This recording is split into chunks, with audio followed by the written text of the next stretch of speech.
jina GreenPrint FX. Currently tuko na over 1.28. I think zishafika 1.28k subscribers my G.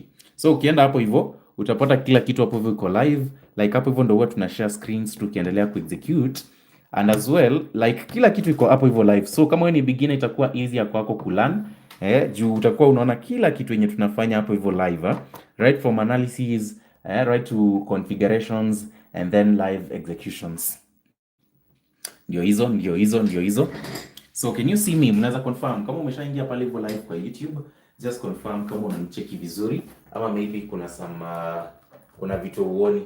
Kama kuna vitu uoni you can as well confirm, na kama niko loud and clear as well you can confirm hapo hivyo chini. Ndio ni make sure nikianza hakuna mtu akona complaint. Nataka ni make sure at least nikianza ku execute hapo hivyo hakuna msee mwenye akona complaint hata kidogo. Like kila msee hapo hivyo ako satisfied enough as we are going to start. Aya. So tuko ready. Pia mimi niko ready na account yangu ndogo hapo hivi ya mkulima mdogo, of which we are starting here kwa 15.12 USD my G. As you can see, unaona kila kitu hapo hivyo kwa live. So most probably ama our goal ni kugrow right from 15 mali tuko. Tuona at least kama hii account italala kwa $100 in the next hours ngapi, in the next within like below 2 hours. Tushafika tunajitoa. Aya, tunaingia site gani? I think where is Crash uko ndani kweli ama bado hujaingia? Crash ako ndani kweli ama bado hajaingia? Someone confirm kama Crash ako ndani or any other moderator anaweza ambia huyo mjamaa, huyo msee mwenye anauliza kuhusu anaweza ambia huyo msee mwenye anauliza kuhusu site and all that, unaweza mjibu.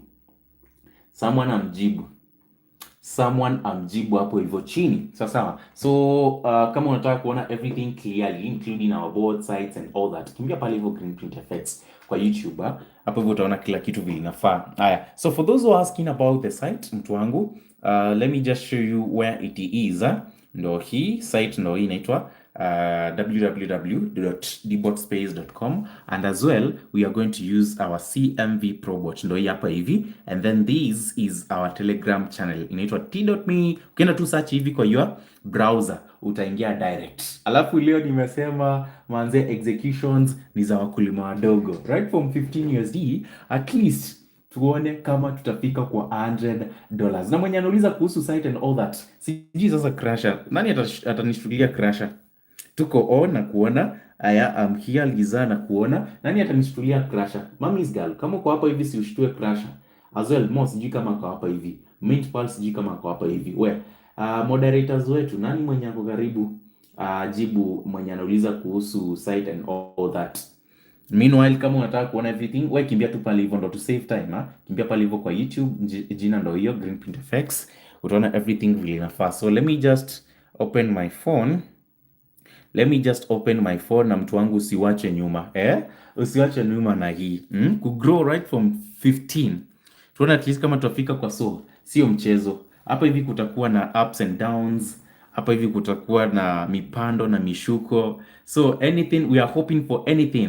Any matokeo yenye tutapata, manze tutai-accept. But we are hoping for the best, as I always say, always be optimistic. Sawa. So this is it.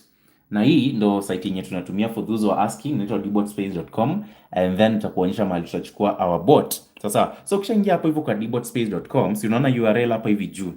This is the URL. Simu yangu ina charge, that's why unaona kuna angle haitaki kuingia, iko na charge hapo hivyo chini, but that's the site inaitwa dbotspace.com, and then bot utakuja uchukue hapa hivi. Unaona hapa hivi kwa trading bots utateremka uchukue bot yenye inaitwa CMV Pro. Ndio hapo hivyo chini unakuja na click load the bot like that. Unaona? So ukisha click load the bot, sasa from there ndio utaanza kuconfigure hapa hivi kwa bot yako according to zile conditions ya CMV ndo bot, according to zile conditions zenye utaona kwa analysis tool. Sawa. So in case kwa volatility fulani mambo ikose kuingiana, unaenda kwa the next volatility. Hivyo tu step by step. So let's see vile mambo iko, and hopefully mambo itakuwa best. So for those who are asking for the conditions as well, but karibu nisahau kuambia about conditions zenye unafaa ku consider always. First of all, you have the even prediction. Wacha tuanze na odd strategy ndo hii. unaweza screenshot kama unaona whatever I'm sharing. This is the odd strategy. Screenshot ndo uifanye practically. In case maybe utakuwa unataka kutrade on your own na umesahau vitu zenye tulikuwa tuna consider. Piga screenshot hiyo in count of 5, 4, 3, 2, 1. Aya, umeshapiga hiyo screenshot. Now let's go back to the next one. Name order na kucheki my G uko aje. Let's go to the next one ya even. So ya even ndo hiyo as well. Mnaweza piga hapo hivyo screenshot in count of 5. Huyu jamaa hataki watu wa TikTok. What do you mean? Daima Mkenya? What do you mean? Sielewi vile unasema. Tunasemaga kama unataka full access ama kupata full attention, kimbia tu pale hivyo YouTube my G. Search GREENPRINT FX. Like hapa hivi unajua screens natumia mbili kustream. So nitakuwa na focus sana na huku hivi kwa YouTube. Simply juu hapo hivyo ndo nafanya everything like one on one. So kama unataka kuona everything utakimbia tu hapo hivyo. Aya, usearch GREENPRINT FX, mtu wangu utanipata hapo hivyo. Juu sina macho ine, macho mbili zinaangalia huku kwa YouTube. Aya, na zingine zinaangalia huku hivi kwa, like siwezi angalia wote at the same time. That's what I'm saying. Aya. So hizi ndo strategies, hizi ni za even, alafu hizi zingine zenye mmeona hapa hivi hizi ni za order. Sasa msha screenshot basi. So from there what you normally do, utakuwa na consider these amazing strategies zenye unaona nimeziandika. Alafu hapa hivi kuna NB.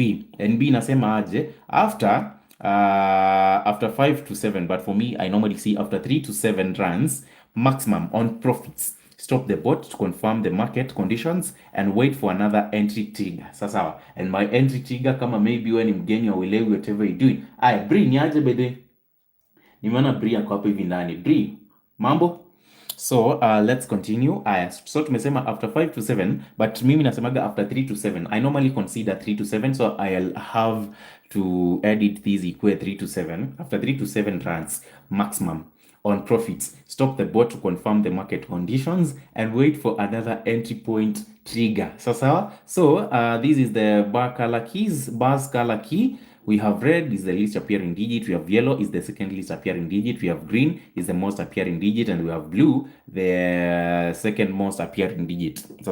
So from there sasa siwache sasa nirudi mahali tulianzia ndo tuanze kufanya na kuona Bree, karibu sana by the way, and I wish you all the best for these amazing flipping sessions. So count yangu iko hapa hivi kwa 15.12. Kwa 15.12. Sawa. So my goal ama my target ni grow at least. Tuone kama itafika kwa so let's start officially mtu wangu, and before we trade manze, we always manze weka our trade kwa mikono ya God. So manze, as you're going to trade manze, tuna hope that mambo itakuwa best.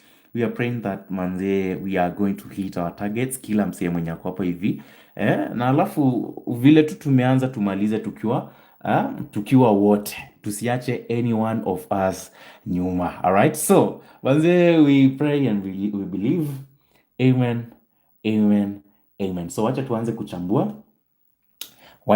kuchambua sasa mdogo mdogo. Naona tayari mko keen hapo hivi. Wacha tuanze kuchambua mdogo mdogo, tuone kama kuna volatility yenye imesha meet easy conditions zenye nimewaambia hapo hivyo. Alafu runs ni kidogo sana. Tunakuwa tunapiga only 3 to 7. Like ukiwa within 3 to 7 na usikie kutoka, kama uko on profits unaweza toka. But in case amen, tuko huku daima Mkenya amejileta huku. Sasa ulikuwa na kucheki amen, tuko huku mkuu ni aje, mimi niko fiti sana, labda wewe. So let me just continue. Acha tuendelee kuzitafuta tu mdogo mdogo. For those who are asking about settings za bot, nitawaonyesha. Wacha kwanza nichambue, ndio nikishapata volatility yenye imesha meet my conditions, of course lazima ni share ndio tuingie live hapo hivi na nyinyi. And my stake for today ni 1.5.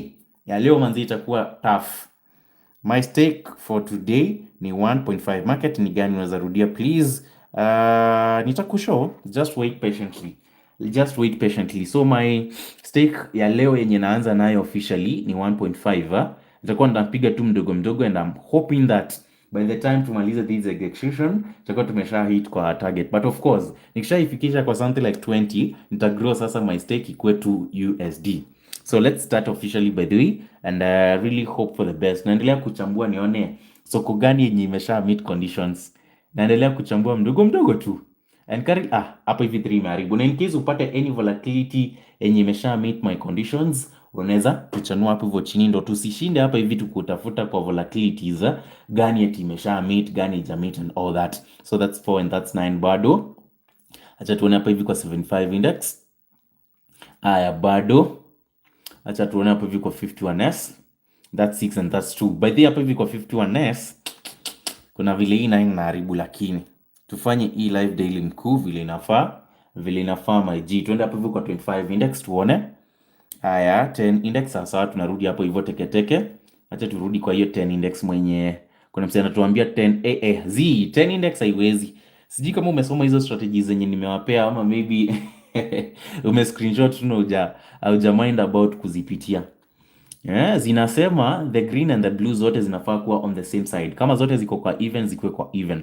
Kama ziko kwa odd zikuwe kwa odd. And as you can see hapo hivyo previously kwa yenye umetupea kuna vile mambo inacheza hivi hivi. So currently as you can see by the hapo hivi kwa 50 index we have this amazing volatility which is 50 index, but we have, by the way, you have 0 and we have 8. Hizo zimemate conditions, yes, but when it comes to 3 hapa hivi 3 mtu wangu ni noma hapa hivi kwa 3 mambo ni noma hapo hivi. Unaona 3 inaendelea kupanda, so hii unaweza assume ama unaweza ignore uende kwa ingine mdogo mdogo, and we hope that manze mambo itakuwa best. Na in case unataka kuona everything that I'm doing, unaweza kimbia pale hivyo live kwa YouTube, inaitwa GreenPrint-FX. Currently tuko na over 1.28 subs, so ukiingia hapo hivyo kitu ya kwanza just make sure umesubscribe ndio tuendelee kugrow mdogo mdogo hapo hivyo our trading community. That's 2 and that's 4. This is volatility 75 index. What do you think about this? 9 inaharibu pia. 9 hapa hivi inaharibu. 9 inaharibu. 9 inaharibu sana. So bado hebu tuone 25 tena inakaaje. Hapo hivyo bado. Acha nianze hapa hivi 100 index tena tuone vile. Bado. Acha tuangalie ingine. That's one bado. Acha tuangalie ingine. Tunazichambua tu mdogo mdogo, hakuna pressure. And once we get volatility yenye imesha meet conditions zenye tumeonyesha hapo hivyo nyuma, of course we are going to start executing live, and I really hope for the best from these. Hii kuna vile by the way iko sawa hapa hivi kwa 50 index, but kuna vile E3 inachoma. Sijui kama mnaona kuna vile E3 inachoma, but as well we have digit 0 and digit 8 naona imesha meet our conditions. So what you can do hapa hivi tunaweza execute, since naona E3 si eti imekwama sana iki increase, it's decreasing actually, so most probably tuki-execute hapa hivi tuki-trade even lazima tutoke na kakitu, ama mnaona aje waku. So kila msee basi, ama mnataka ni test the waters kwanza, but then it's officially volatility 50 index, and then tunataka ku-execute na even. So even utaset kwa your CMV Pro, na kama ujui utaipata wapi, utaipata kwa dbotspace.com. So let me come here. This is the CMV Pro bot. Nakuja hapa hivi na iset volatility 50 index like that, and then hapa hivi kwa contract type nakuja na kwa trade type weka even and odd, and then hapa hivi kwa contract type cheza na even mtu wangu like that. So hapa hivi kwa stake itabidi ucheze na amount yenye unajua uko safe na, in case mambo ichemke uko tu sawa, in case win utakuwa satisfied na kitu yenye utapata. Kumbuka hapa hivi hakuna pressure, hakuna overdo. Hii soko hakuna mahali itaenda, so usikule mse wa overstake hoping that like ukihope for the best. Kuwa sure na kitu yenye unafanya. So hapa hivi kwa martingale mimi naekaga 1.2 as my martingale. So nataka nikuonyeshe everything yenye nimeset vile inakaa. Ndo hiyo nimeset officially volatility 50 index, and then nimeset contract type even, and then my first stake ndo hiyo 1.5, ya pili ndo hiyo 1.5, and then my target, oh my god, target sijaeka 1.5 times 2.5 ni ngapi? Target yetu inakuwaga stake times 2.5, so ni 1.5 1.5 times 2.5 hiyo ni 3.75. Hiyo ndo target yenye tunaanza nayo currently. Mtu hufanya aje keyboard ikikwama screen after kuset prediction? Unafinya, nitakuonyesha my G. So target yangu tumesema ni 3.75 acha niweke 3.75 sikwe 3.7. So unafinyaga hizo top 3 lines, unafinyaga hizo top 3 dots hapa hivi. Kama unatumia Brave kama mimi waweza finya hii logo yao hapa hivi juu, ama kama unatumia something like kina Google, finya tu mahali juu kwa zile 3 dots. Ukifinya itajitoa, alafu finya screen tena. Sijui kama imework. Ikiwork niambie. Ikiwork utaniambia hapo hivyo. So simunaona vile kila kitu nimesetwa ku. Ndio hiyo umesema tuko market gani? Currently tuko 50 index, 50 plain, and then we're executing on even. Volatility 50 plain even. It's 50 plain. Ndio hiyo nimewekea hapo hivyo kwa screen. Kila mtu I think ako sorted 50 index and then tuna execute na even. Kila kitu simunaona vile iko, ama mnataka niwekee dark mode ndio muone vizuri. It's a no hiyo. It's a 50 hiyo ni 50 index, ndio? 50 index even. Ndio hiyo 50 index and then we're executing on even. So let's do this by the way. Kidole wacha ikuwe ready hapo hivi kwa run. Though once we get our entry point trigger tuingie immediately and really hope for the best from this amazing execution, of which my entry point trigger for now ni digit 1. Simply digit 1 juu. Let me just point. My entry point trigger iko hapo hivi kwa digit 1 juu it's the least appear in order among easy events zote zenye zinaokaa. Na kwa wenye wajui kitu tunafanya by the way, leo tuna flip account right from 15 USD to 1000. So hii ya leo ni ya wakulima wadogo. Wewe ukiwacha nyuma shauri yako. Sasa ukiwacha nyuma shauri yako my G. So let's do this. Let's do this. Na ngoja the tick pointer iguze 1. Alafu ikishaguza 1, unangoja within the next 3 ticks. Ikiguza any even number, unafinya run. Ikikosa kuguza, unangojea tena your entry point trigger which is digit 1. So si tufanye kitu mtu wangu. So that's 8, that's 6, that's 7, that's 8. That's 1. 1 ndio hiyo imeshaguzwa. So ikiguza 2 ndio hiyo. Hapo hivyo ningeingia imeguza even by the right from 1. Acha ningoje tena. But kama umeingia mtu ndio hiyo 1. Kidole ready kwa run. Ndio hiyo 6. So let me start and really hope for the best from this amazing execution. And I'm hoping by the way, by the time nimalizane na this amazing execution, of course, nitakuwa nimesha hit my target. So acha tuone vile mambo itakuwa. Tunapiga tu zetu polite hapo hivyo mdogo mdogo. And we really hope for the best from these. Entry point trigger iko hapo hivi kwa digit 1. Take profit yangu ni 3.7. My stake ni 1.5. Runs ni za mkulima mdogo kidogo kidogo until we hit our target. So let's see. Tunaendelea ku execute mdogo mdogo. Currently tuko on 2.6 by the way. Sijaonyesha ndio hii tuko on 2.60 as our profit. Aya, ingine ndio hiyo hapo hivyo. Na tumemanage ku hit our first target. As simple as that. As simple as that. Target yetu ni kidogo sana, 3.7 with 1.5 as my stake. Nimejaribu kupiga some 5 executions na nikatoka na some 3 wins and only 2 losses, and cumulatively nishapiga some 3.87, and right from tumeanzia kwa 15, sasa hivi mnaona tushafika kwa $18.99. So that means manzi mambo iko live. Kwa wenye waoni, watu wangu wa TikTok, hii account imeanzia 15, target nifike 100 and currently imeshafika kwa 18.99. So we are hoping for the best from these. Na tunaenda tu pole pole, pace ni ya mkulima mdogo. So kama umeexecute na mimi, you can confirm down there umepata shingapi.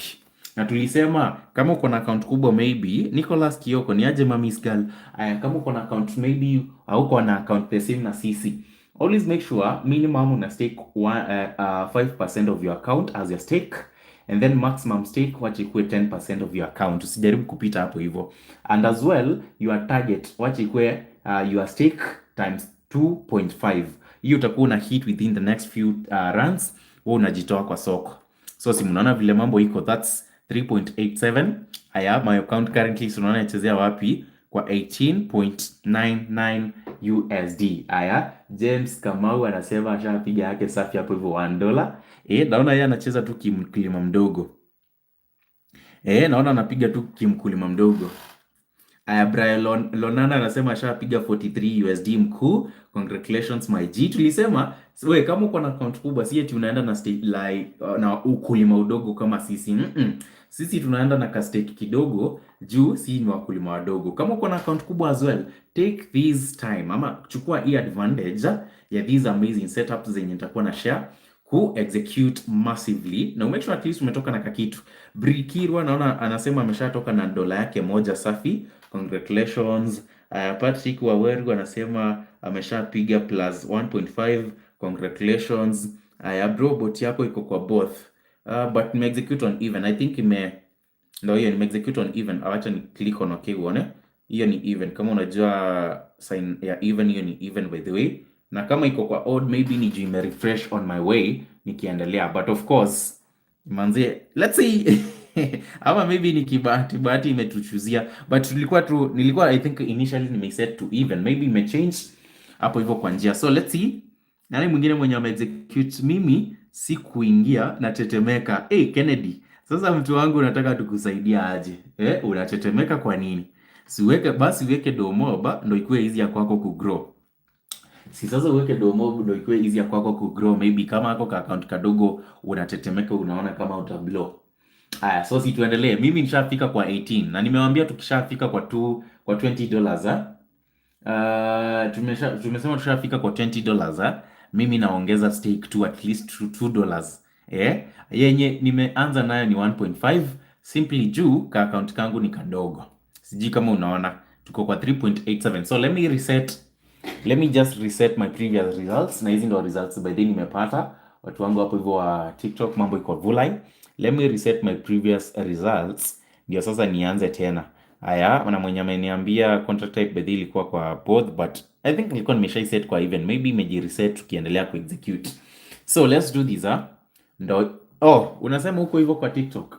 Huko hivi kwa TikTok mweke even hapo hivyo. I think ni bundles zimeachilia kidogo ama wifi. Imeanza poa, then universe. Please, what do you mean universe? Anasema ashapiga plus 5 USD. Anaitwa Wanyoikes. Congratulations my G. Bro, wacha niweke data. Wifi imenifanya niende loss ya -3. Manze pole. Just make sure on standby, like uko on stable internet. Japo hivi tunafanya mambo pole pole, nini sharp, and then ni sniper entries. Unaingia ukitoka. Una snipe ukitoka. So si tuangalia another entry point trigger, since you can see bado digit 0, digit 2, digit 6 and as well digit 8 ndo zina dominate the most hapo hivi kwa hii soko, na zote ziko kwa even digits. Leo this amazing session ya wakulima wadogo, right from 15 USD our target ni kufika kwa 100 USD in the next few hours, in the next 1 hour 30 minutes or maybe ikienda sana 2 hours. So bado tukuja hapa hivi basi tungoja entry point trigger. I hope mmeshaelewa. Entry point trigger yetu hapa hivi iko kwa digit 1. So unaona digit 1 mali iko. That's ndio kuingia msee. Ni aje. I hope uko fiti by the way. Karibu sana and we wish you all the best. So let's see. My entry point trigger bado iko hapa hivi kwa digit 1. So unaona digit 1 mali iko ndo hii hapa hivi. So tupige over and under market. No, currently we are doing even and odd. Over and under it's a bit laggish. Sidhani kama tutahita our target. So let me wait that 6 na ngoja tick point ikuja hapa hivi kwa digit 1 ndo nikuonyeshe kidole iko ready hapa hivi kwa run, ndio nikuonyeshe vile si ufanya. That's 6, that's 5, that's 8 hapo hivyo.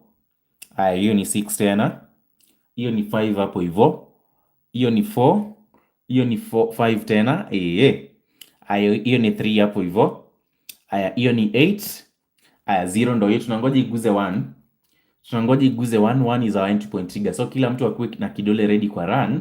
Volatility ni 50, index we executing on even. Sawa? So that's 0, 1 ndo hiyo. So ikiguza any even number right now, ndo hiyo imeguza 0. So let's just click on run and really hope for the best from this amazing execution. And of course, ya kwanza iko on the positive side. Tunapiga tu hivyo mdogo mdogo. Na by the way tushafika kwa 20. Ya pili of course iko on the positive side as you can see. Hapa hii inaonekana ni sniper entry. So kama ya tatu itakuwa on profit my G. Hapo hivyo tumeuma loss kidogo, but we are really hoping for a recovery. Fanya mambo yake hapo hivyo. Bado conditions ziko fully met. So most probably lazima to hit our target. As you can see bado events zimedominate the most. Na ndio hiyo hapo hivyo. Ndio hiyo hapo hivyo ndo tumesha hit our second take profit. Sijui kama mnaona vile mambo hapo hivi iko live. Hakuna kubahatisha. Tunachukua perfect entry point, for perfect executions and for perfect entry points. Sasa, so ndio hapo hivyo tumeshapiga some few executions. Those are 5 executions, right? And in exactly some 5 executions ndio hiyo tushapiga some 3 wins and 2 losses, and cumulatively my account ishafika kwa $22.86. Sijui kama mnaona ama muoni. Sijui kama mnaona ama muoni. We, kama mmeexecute pamoja na mimi, hebu mniambie mmepiga ngapi tayari. Juu tayari mimi side yangu mambo iko best. No serious fluctuations, just some few executions back to back. Brayulonana alaseva ashapiga some 12 USD. Makofi kwake. Nani mwingine hapo hivyo ame-execute? Ndio tumesema wakulima wadogo lazima wote wavune. Right from 15 tuna execute live. My target ni 100 USD. Na kama unataka kuona our live execution ama our live trading session live, kimbia pale hivyo kwa YouTube, search this name, inaitwa GreenPrint-KING. Currently tunachezea over 1.28. Is it 1.28 ama ni 1.18? I think ni 1.28 thousand ama 1.28k subscribers ndio tunachezea currently. So tuendelee ama tusiendelee? Tuendelee ama tusiendelee? Tuendelee ama tusiendelee? Watu wangu wa TikTok, unaona vile mna miss a lot. Hiyo screen tunashare live hapo hivyo kwa YouTube. Currently tushafika kwa 22.86. Nicholas Kioko anasema ashapiga zake safi hapo hivyo 2.3. Anasema ashapiga some 2.3. Nani mwingine mwenye ame-execute huko hivi kwa YouTube? Ndio tuchukue results before sasa tuende kwa the next one. Tusonge, si ndio? Haya, Kennedy anasema amepiga negative 0.8. But you are hoping that hiyo ni kidogo, but uta recover within the shortest time possible. And always make sure usitoke eti umepiga losses zako mbili ukatoka. Don't do that shit mtu wangu. Usifanye hiyo shit. Eti umepiga loss mbili ukatoka. Sasa uta recover saa ngapi? Wachana na bot run until it recovers. As long as conditions ziko checked mtu wangu. Nothing like kustop juu on loss. Piga mambo yako until you recover ndo tuendelee. So naona hapo hivyo anaitwa J.K. Gilbert anasema ashapiga zake safi hapo hivyo 2.8 USD on profit. Haya, na wakulima wadogo kama mko hapo hivyo as well, mnaweza confirm mmepiga ngapi. Wakulima kubwa kama mko hapo hivyo, you can confirm as well mmepiga ngapi. As you can see, that's 22.86. Currently tuko kwa 3.87 na account bado inasonga. So let me reset. Ndio sasa tuendelee hapo hivyo. And really high. Hii condition bado hazija change. Bado I think mambo hapo viko sawa. As you can see, we still have digit 0 and digit 6 bado ziko sawa. So most probably as well, hapo hivi tuki-execute kama mtu ako na 6.96 USD, how many losses can my account withstand? Una stake ngapi? Hebu tuambie hapo hivyo una stake ngapi kwanza. Ndio nikwambie inaweza withstand how many losses back to back. So let's go to the next. So bado hapo hivi ni events. Sijui mbona inataka reset. Sijui ni network yangu haiko stable ama rada. But currently tuko hapo hivi kwa volatility 50 index. Bado na tuna execute on even. And let this be the last execution with this amazing volatility, and then tushamalizana nayo. Of course I will hire my stake, and then after kuhire my stake sasa itabidi as well ni hire my take profit, my target and everything yenye nilikuwa nimeweka initially tukianza this amazing execution. So kidole ready kwa run basi. This be our last execution for this amazing volatility, or at least to pay volatility ingine chance. Hatutaki hii tuzoea hivyo sana. Aya, YouTube subscribers ni 1000 plus. Angalia yenye iko na 1000 plus. Actually ukiingia tu utaona yenye iko live currently. Iko na 1000 plus subscribers. So wacha nikuja hapa hivi sasa. My entry point trigger B1. My entry point trigger iko hapa hivi kwa 1. So once I pick it, like 130 pointer inakuja ichukue tu our entry point trigger hapo hivi mtu wangu. Once itakuja tu hapo hivi ichukue our entry point trigger of which ni digit 1, tunangoja in the next 3 ticks. Ikiguza any even number na kuja hapo hivi na click run. Ikikosa kuguza na ngoja tena until it comes to our digit 1. Sijui kama hapo hivyo mmeelewa. So let's just do this practically, and as well make sure umeset up bot yako vile nimeset yangu. It's 50 index and then you're going for even. Volatility 50 index and then we're going for even. Yeah, my stake ni 1.5, my target ni 3.7. So runs tatu hapo hivyo on back to back lazima tuhita our target. Sasa, so my entry point ndio hiyo 1. Kidole ready kwa run. Ikiguza any even number ndio hiyo imeguza 0. So let me start executing. Let's run the bot and really hope for the best from this amazing execution. Na runs ni polite, runs ni kidogo sana za mkulima mdogo. Usikuwa hapa hivi ukae sana tunataka kupiga sijui 20 runs, sijui 50 runs. Runs tulisema bila kierere ni 3 to 7 runs. Kama uko on the positive side unajitoa, but in case ufike kwa the 7th run na bado uko on the negative side, you can always try your level best, at least kwanza recover, and then ukisha recover sasa stop immediately. Usianze kusema wacha bado niendelee ku aim my target. Ukirecover kama ushapita kwa 7th run, we jitoe immediately and really hope for the best from the same. So sinaona another TP like hapa hivi, the reason why unaona tuna hit TPs back to back ni juu our stake ni realistic, and as well our take profit iko chini sana. Kama stake yangu bedhi na stake na only 1.5 USD, alafu my target ni only 3.7 USD. Unajua natumiaga strategy gani kuconfirm ama kujua my target?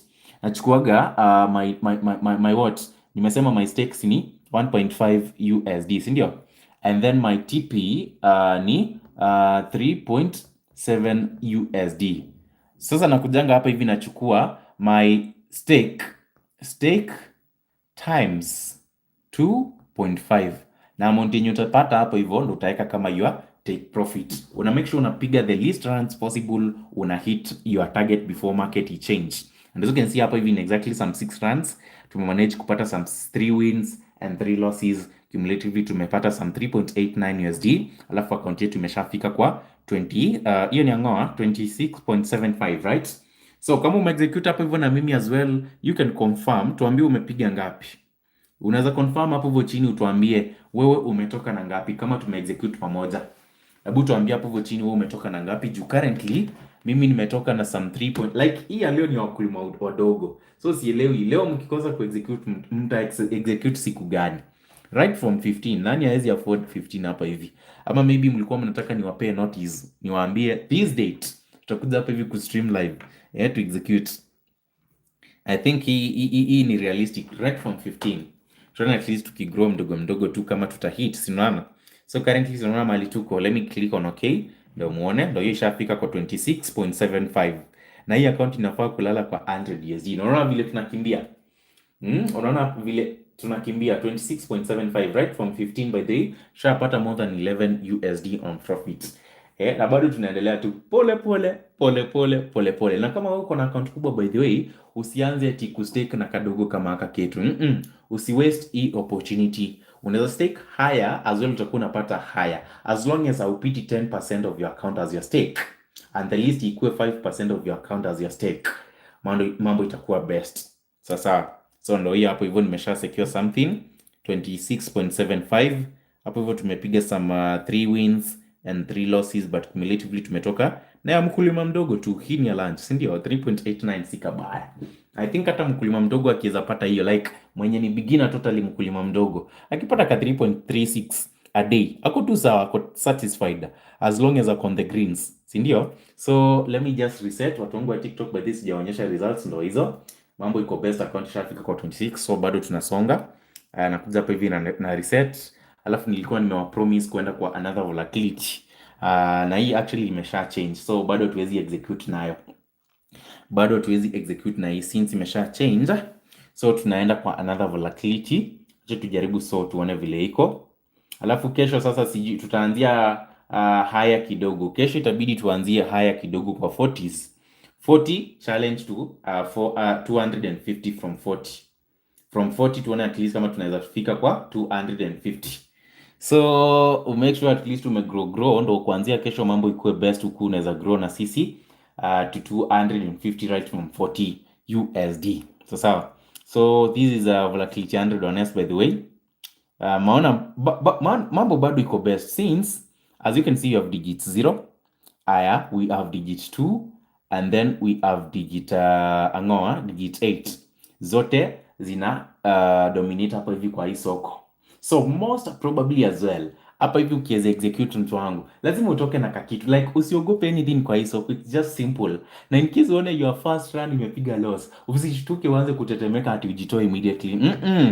Hizo ni vitu zi happen normally. What you normally do, una hold tu kidogo, and then mambo itakuwa best. Lazima recovery ikuje, that is kama conditions ziko fully met. Sasa, so as you can see currently, tuende hapo hivyo kwa volatility 100 basi. Kama uko na unataka kuexecute na mimi, tukimbia hapo hivyo kwa volatility 100 na ni even, ndio hizo configurations, it's 100 even. So tunakuja hapo hivi tunaweka some 100 like that, and then hapo hivi kwa contract type tunaenda na events. Unaona vile nimeset kitu yangu, it's 100 ndio hizo settings, 100 even, and then my stake bado tulikuwa tumejipromise to change stake, so let me just change my stake to at least 2 USD. 2 USD as my stake. Aya, stake ya pili as well tunaiweka 2 USD hapo hivyo. So tunaendelea kugrow. Hivyo ndo unaonaga tu tukigrow kama jokes, and finally unatupata kwa the top. So my target ni 2.5 times 2 ama 2, which is our stake times 2.5 vile tumesema zile calculations za take profit. Unapata your TP unafaa kuiweka ikuwe 5 USD. So kuja hapo hivyo feed 5 USD as your TP, and then mambo as you can see iko best. Fully checked. Si mnaona vile mambo iko. Those are 26.75. Ndio hiyo. Kila condition checked, right? Ndio hiyo. And then it's volatility 100 and then we're executing on even. So si tunaweza endelea from there. Our entry point trigger currently iko kwa digit 5, the red bar.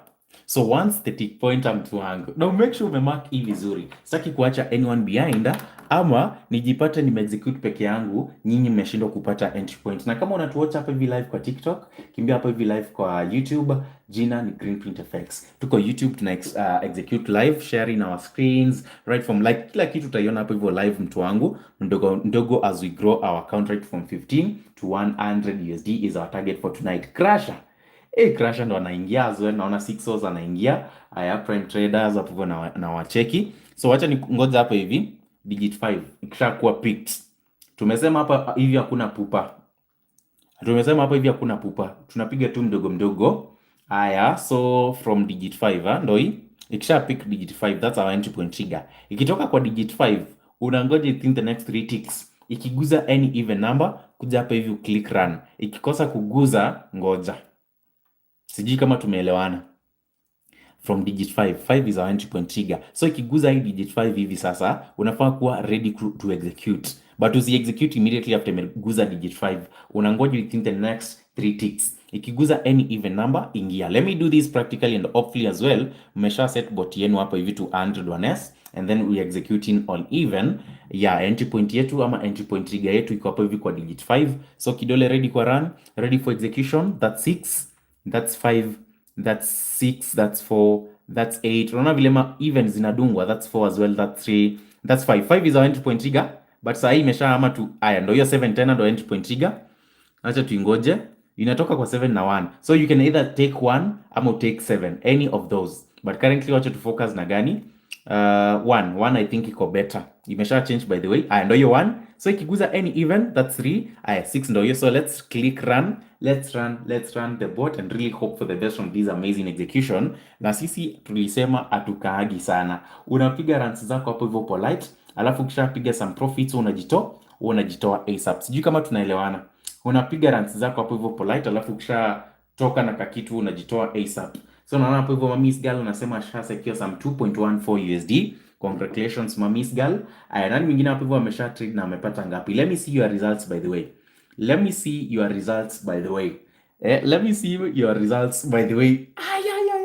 Hapo hivyo karibu ni hit my target. But tayari I think mambo iko best on my side. So let me see your results by the way. Nyinyi mmepata ngapi tayari? Nyinyi mmepata ngapi tayari? And as you can see, mimi nishapata some hizo ni ngapi? Some hizo ni 5.33 USD na nimesha hit my another TP. User James Kamau naona anasema ashapiga 1.5 USD. User 001 anasema ashapiga 4.77 USD. Congratulations. Nani mwingine mwenye ame-execute? Zangu ndo hizi niliwaambia nitakuwa naonyesha hadi mkimbie pale hivyo YouTube muone live kila kitu nafanya, ndio hiyo TP ni hiyo. And then our account right now iko hapo hivyo kwa unaona, tunaendelea ku grow tuone at least kama tutafika kwa ngapi. Tuendelee kuona kama at least tutafika kwa target ni ngapi by the target ni 100. Fabrizo naona amesema ashapiga 1.97. We watu wangu wa YouTube, hebu mseme hapo hivyo chini, nyinyi mmepiga ngapi? Nyinyi mmepiga ngapi? Nyinyi amuongei, nataka mtuambie mmeshapiga ngapi. Mimi napiga tu kidogo ya mkulima mdogo of which ni 5.33. Sijui screen yangu ni light haina ama shida ni gani? Acha niongeze light. Iko full ama ni reflection iko na shida? Ndo hii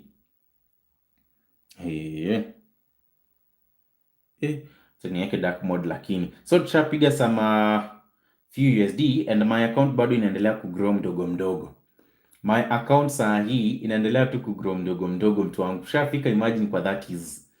Na bado sijaongeza stake. Ndo hii. By the end hiyo tushafika hapo hivyo kwa 34 na tunaendelea kupiga tu mdogo mdogo. So in case umeexecute na mimi just confirm hapo hivyo chini wewe umepiga ngapi. Ndo hizo account yangu imeshafika kwa 34 wakuu na bado tunaendelea tu kupiga mdogo mdogo and we are hoping that mambo itakuwa best. Let me see. Watu wangu wa YouTube, hebu mconfirm hapo hivyo chini tayari umeshapiga ngapi before we continue. Juu hii condition tayari imeshaharibika. Hapo hivyo kwa 100 index usijaribu ku execute right now. Hiyo imeshaharibika, tuta execute nayo. Maybe tuende kwa another volatility and really hope for the best from the same, si ndio?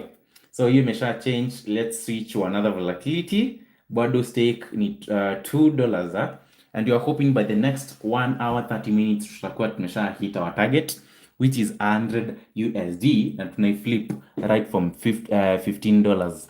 So Mommy's Girl naona hapo hivyo na recommend tukimbia hapo hivyo kwa 50 index tuone vile mambo iko, but Mommy's Girl nimefika kwa 50 index but vitu nimepata kidogo ni kama hazija meet conditions zetu. Just confirm ama angalia ingine alafu tuambie. Just angalia another volatility hapo hivyo, anasema tena 25 index. Sawa, tunakimbia hapo hivyo ASAP. Wacha tuone, umeisema ni 25 index right? Sawa, tukikimbia hapo hivyo 25 index tuone vile mambo iko. Na hatukai sana. Tunapiga tu kidogo tukijitoaga. So let's see. 25 index sawa. But the 25 index iko checked. Na hatuna any digit yenye iko against our events hapo hivyo. Like kila kitu iko fully met. So most probably hapa hivi tuki-execute lazima tutoke na kakitu. So what do you think? Tuingie ama tusiingie? Tuingie ama tusiingie? As well to higher stake ama tusihaye? What do you think about that? Tuingie ama tusiingie wakuu? Tayari mimi nataka kuset my bot hapo hivyo to volatility 25 index. Wacha ni wasetia as well. It's volatility. Kuja hapo hivyo kwa volatility 25 index like that. And then tunataka ku execute on yeah, it's even, right? It's even. It's 25 1s. It's 25 plain index even. It's 25 index plain even. So kila mtu amesha set bot yake hivyo ama bado? Kila mtu amesha set bot yake hapo hivyo ama bado? It's 25 index even. 25 index even. Kila mtu amesha set bot yake hapo hivyo ama bado? Na watu wangu wa YouTube, I really hope you are really ready for this. Number of ticks ni only one kwa bot yako. Usijaribu kuchange number of ticks hapo hivyo. Ukichange utakuwa umebant tayari. So let me reset ama refresh my screen. Ndio sasa nianze tena hapo hivyo officially. Nipige zangu hapo hivyo polite. Nione at least kama nitaendelea kugrow hii account to the moon. Ama mnaona aje? Actually mambo imesha change. Hapo hivyo mambo isha change kwa 25 index. It's no longer valid. Mambo isha change so hatuwezi ingia nayo tena. Let's go to another volatility tuone vile mambo iko. And in case upate volatility nyingine mambo yake iko best, just make sure umeconfirm with us ndo manze tukimbia hapo hivyo teke tuanze vulai live before ituache. So let's see 10 index. That's 4 and that's 9 bado. 50 index. That's 0 and that's 4. Let's see. I think hapo hivyo mambo iko best. Kwa 50 index nimerudi kwa 50 index by the way. Hebu mniambie kwa 50 index yenu kama iko best ama ni kwangu tu peke yangu iko best. Someone confirm aniambie 50 index iko aje? How is 50 index? 50 index unaiona aje? Tupige nayo ama tusipige? Wacha ni set mimi tukiendelea. Site ni gani? Utaambia hapo chini na mzee mzima crusher. So 50 index and then we're going for even. 50 index and then we're going for even. So kuja hapo hivi weka volatility 50 index and then hapo hivi weka even. Bot ni CMV Pro, site ni dbotspace.com. Mtapiniwa hapo hivyo, someone a pin the bot and the site yenye tunatumia currently. The bot and the site yenye tunatumia currently. So si mnaona vile mambo iko live hapo hivi. Currently account yangu imeshafika kwa $34 but tunaendelea tu kuflip mdogo mdogo. Target ni $100 right from 15. So that means by this of tusha double account yetu. Do you know that? Tusha double account yetu since tulikuwa tumetoka kwa 15 my G. Ya wakulima wadogo leo lazima kila msee avune. And right from 15 tunachezea $34. Sasa so si tunaweza endelea. We can continue sasa. Bado volatility iko check. It's volatility 50 index. 50 index tuko kwa 50 plain mtu wangu. 50 index and then our entry point trigger inachezea kwa digit gani? The least appearing among all the odds hapa hivi ni gani? The least appearing among all the odds hapa hivi ni digit 3. Digit 3, right? Digit 3 is the least appearing among all the odds. So hiyo ndio tutatumia kama our entry point trigger. Na hakuna kukaa sana kwa hii soko. Unapiga haraka unajitoa as long as you're on the positive side. Sasa so kila mtu amesha set up bot yake hivi. Umesha set up bot yako hivi. It's volatility 50 index and then we're going for even. Na mambo iko best. Na kama utuoni live, manze kimbia pale hivyo YouTube, tuna stream live hapo hivyo tuki live trader. So enda hapo hivyo ndio make sure unaona kila kitu yenye tunafanya right from execution, analysis, configurations, like hadi kila kitu yenye tunafanya 100% tutaiona hapo hivyo. My entry point trigger wacha ibaki bado iko wapi hivi kwa? Sasa iko kwa digit gani? Digit 3. So once the tick pointer ni yako kakitu kana move. Kakikuja hapo hivi kwa digit 3, unangoja within the next 3 ticks. Ikiguza even, kuja hapa hivi ufinye run and hope for the best from the same.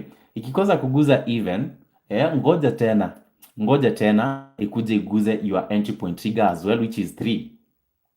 Nataka kila mtu aelewe hapo hivyo, sitaki anyone akue confused. So wacha nionyeshe practically. So kila mtu make sure ameset bot yake hivi.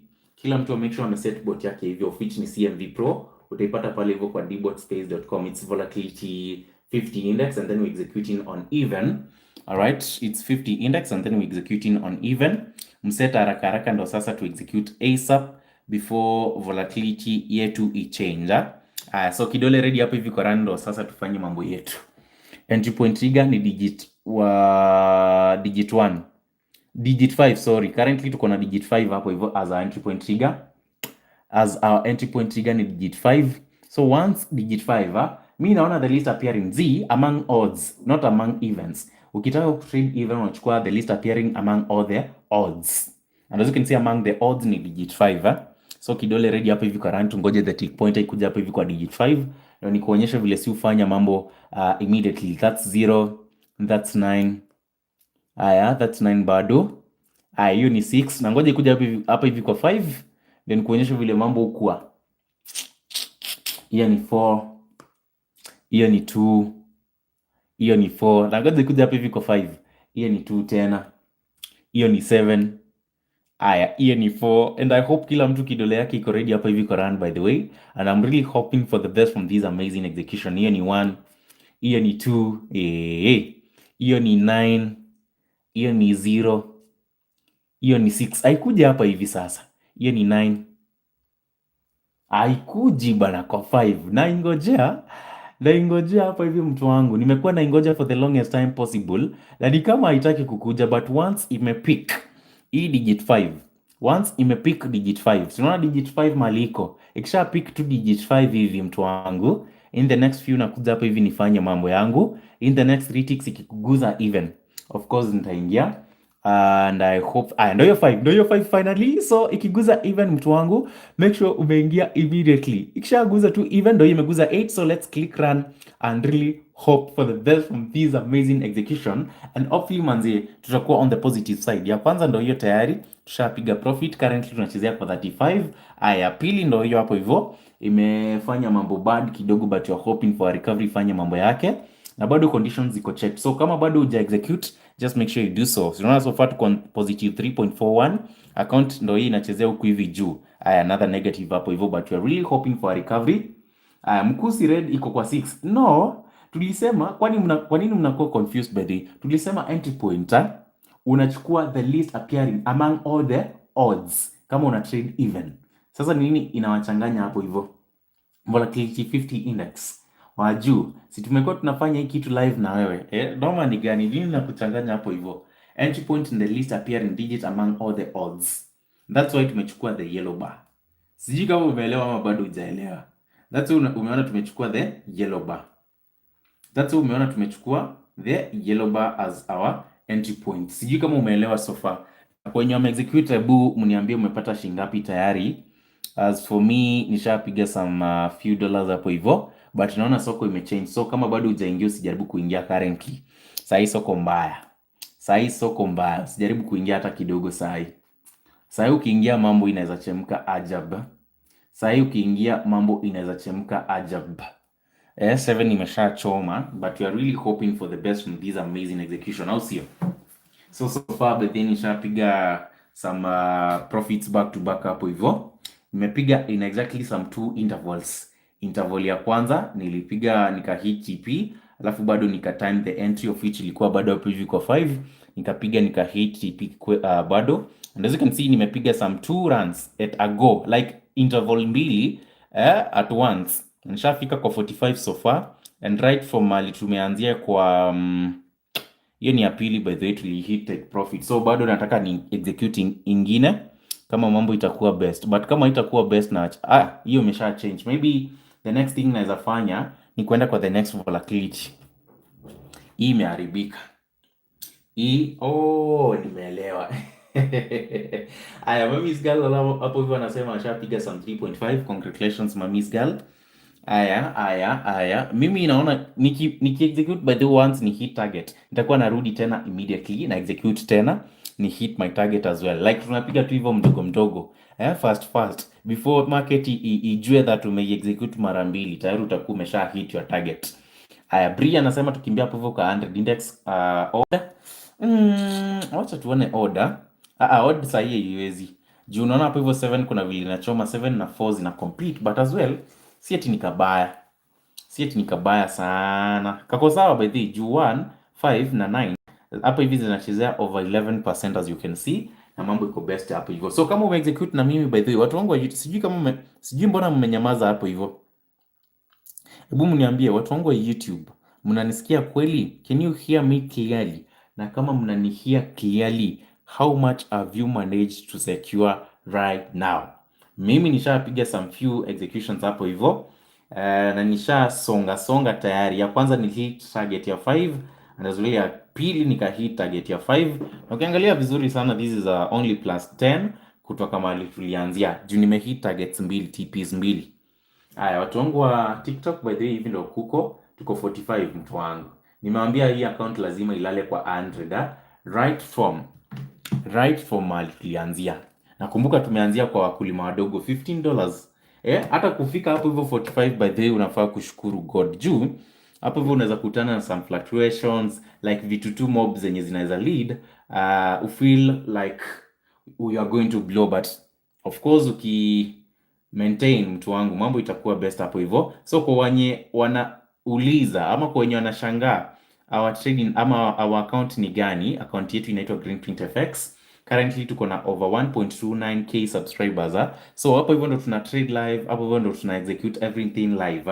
Hapo hivyo tunafanya kila kitu live, right from analysis, configurations, support, execution and all that. So currently hapo hivyo by the way, this is my second TP for this interval. Like nimepiga interval moja, nimepiga executions mbili, nikapiga zote back to back profits, and so far so good. So let's go to the next one. Mommy's girl, mambo. Naona hapo hivyo anasema tuende kwa 10-1s. And are you on the positive side? Hebu mniongelesha hapo hivyo. Mambo yenu iko best, eh? Ama pesa itaki kelele ndo maana hamtaki kuongea. Mambo yenu side yenu iko aje? Mambo side yenu iko aje? Iko best ama kunaenda aje? So currently tuko kwa 10-1s by the way. Na bado nataka ni execute hapo hivyo kwa 10-1s. At least tupige na even. 10-1s tunapiga na even. 10-1s nataka tupige na even, of which conditions ni fully checked. Simply juu we have digit 0, we have digit 4 and we have digit 6. And gani ingine? Hizo zote ni even digits na zote zimemeet our conditions. So we have Queen Sherry anauliza, hello, ni aje Queen Sherry? Ndio unaingia? Sisi tunaendelea hapa hivi, tunaendelea kuhit our targets back to back. Tunaendelea kuhit our targets back to back. Nyinyi watu wangu wa YouTube, hebu muongea hapo hivyo chini. So let me see. Wacha kwanza ni reset my previous execution. Haya, volatility imesha change, currently ni 10-1s even. 10-1s even. That's my volatility as at now. It's 10-1s even. So mnaona vile imesha set kila kitu. 10-1s even ndo hiyo. Account imeshafika kwa 45 na mambo iko best. It's 10-1s even. 10-1s even and my entry point trigger currently iko kwa digit gani? Iko kwa digit 1 most probably. Digit 1 is my entry point trigger as at now. Digit 1 is my entry point trigger as at now. So once I pick, once this amazing tick pointer imekuja tu pick digit 1, it's digit 1 simply due is the least appearing among all the odds. So kama kwa wenye wanaelewa ama kwa wenye wanachanganyikiwa, that's why I'm taking it as my entry point trigger. And as you can see, the yellow bar imekuja side yake. So kidole ikuwe ready hapa hivi kwa run basi. Haya, entry point trigger iko hapo hivi kwa digit 1. Once this tick pointer inaguza 1 to hivi mtu wangu, unangoja within the next 3 ticks. Ikiguza any even number, kuja hapa hivi ufinye run and hope for the best from the sale. Ikikosa kuguza, unaweza ngoja within the next few minutes, of course lazima ikuje tena iguze, and then ungoje within the next 3 ticks iguze even ndo uingie. So let's do this practically. Aya, hiyo ni 1, hiyo ni 5, hiyo ni 3, hiyo ni 1, hiyo ni 6, hiyo ni 9, hiyo ni 2, hiyo ni 9 bado. Aya, 1 ndo hiyo. So ikiguza any even, hiyo imetuacha. Hiyo imetuacha mtu wangu. Wacha tungoje tena. Kidole kila mtu ready hapo hivi kwa rando tufanye maneno. Tunangoja 1 ikikuwa picked. In the next 3 ticks ndo hiyo 1, ndo hiyo 1. So imeguza 0. Let's run the bot and really hope for the best from these. Ya kwanza of course niliwaambia hiyo inakuaga almost sure bet. Lazima uko on the positive side. Ya pili as well ndo hiyo iko on the positive side. And then ya tatu maybe kama itakuwa on the positive side we are going to hit our target of course. Ndo hiyo. Nimepiga target profit ama sijafika. Na the reason why unaona ninazipiga haraka hivyo. Tony Stick ni aje? Naona anasema Tony Stick amesha pocket some plus 7.23 USD. Naona mambo iko best hapo hivyo. Congratulations my G. So mnaona aje? Mnaona nimepiga target profit ama sijapiga? Mnaona nimepiga some target profits ama sijapiga? Na hiyo imekuwa too sharp. Sniper entry moja mwazimu sana. Nataka muone watu wangu wa TikTok ndo hiyo kila kitu in exactly some 3 executions. Tumepiga 3 wins, 0 losses, cumulatively tuko 50 side. Like we are at half. Lakini ya leo ni kama imeharakisha. Ama ni aje waku? Si ya leo imeharakisha sana. Just imagine, hizo siku zingine tunajaribu kutoa kwa 20 USD. Kufika kwa tumepiga almost 1 hour 30 minutes. But hii tumetoka kwa 15 and already tuko kwa 50 USD na mambo iko live. Sijui kama mnaona ya leo ni kama manze mambo iko blessed vibaya sana. Like mambo hapo viko vula. So hata tunaweza amua kuongeza at least tuone kama tafika 120. What do you think about that? And as you can see, currently account inasemea, acha niwazumie ndio muone vizuri. Account inachezea wapi? Acha nifinye okay. Account inachezea kwa 50.42. 50.42 my G's. Na kama uexecute na hii, sasa sijui wewe utawahi execute na gani. Juu hii ni wakulima wadogo. Mtu yote mwenye hajawahi deposit something like $50 kwa account yake, kazi yake ni kuweka something like $10 and a blow, $20 and a blow, $5 and a blow. Hii strategy yenye tunatumia currently, tunajaribu kuflip right from 15 to 100 USD in the next 1 hour 30 minutes. Na saa hii by the way, nishafika tayari right from 15. Manze nachezea kwa 50.42 USD na bado sijafika. Ndio tunaanza, ndio tuko kwa half of our target, but haimaanishi tunafaa kustopia hapo hivyo. Tutaendelea kupiga until tufike kwa target yetu. Wakulima wadogo, leo lazima tupatane, lazima tukule manze, lazima to have dinner hapo hivyo kwa the moon. Lazima tupatane hapo hivyo live. Lazima tupatane kwa the moon live, si ndio? Lazima tupatane hapo hivyo kwa the moon live, watu wangu wa small accounts. Juu sasa ukikosa kuwa profitable leo, sijui utakuwa profitable siku gani? Ukikosa kukuwa profitable leo, sijui utakuwa profitable siku gani? Juu kama mimi hapa hivi right from 15, tunaona nachezea kwa 50.42 na mambo iko best. Acha sasa ni up stake to 1. Kwani pia wewe mtu wangu mambo yako iko best aje? Anaitwa James Kamau anasema sasa yeye amechoka na stake Kenya alikuwa ameanza nako. Currently anataka kugrow kuflip ama kuongeza stake. At least kafika kwa 1.5 USD ndo maziwa iendelee kuongezeka. Manze, big up and we wish you all the best. Aya. So we should continue. Juu bado naona conditions ziko checked. Hii ukikosa kuexecute nayo by the way utapata ingine kama hii. It's volatility 10 1s even. And as you can see digit 0, digit 4 and as well digit 6. Zote percentages zinachezea over 11%. So hapa hivi most probably nikiexecute na even mtu wangu na nikitumia 1 as my entry point trigger, lazima nitoke on the positive sides, lazima nikuwe on profits. Na kama unioni ama kama unataka kuona everything that nafanya live, kimbia pale hivyo kwa YouTube search GREENPRINT-KING.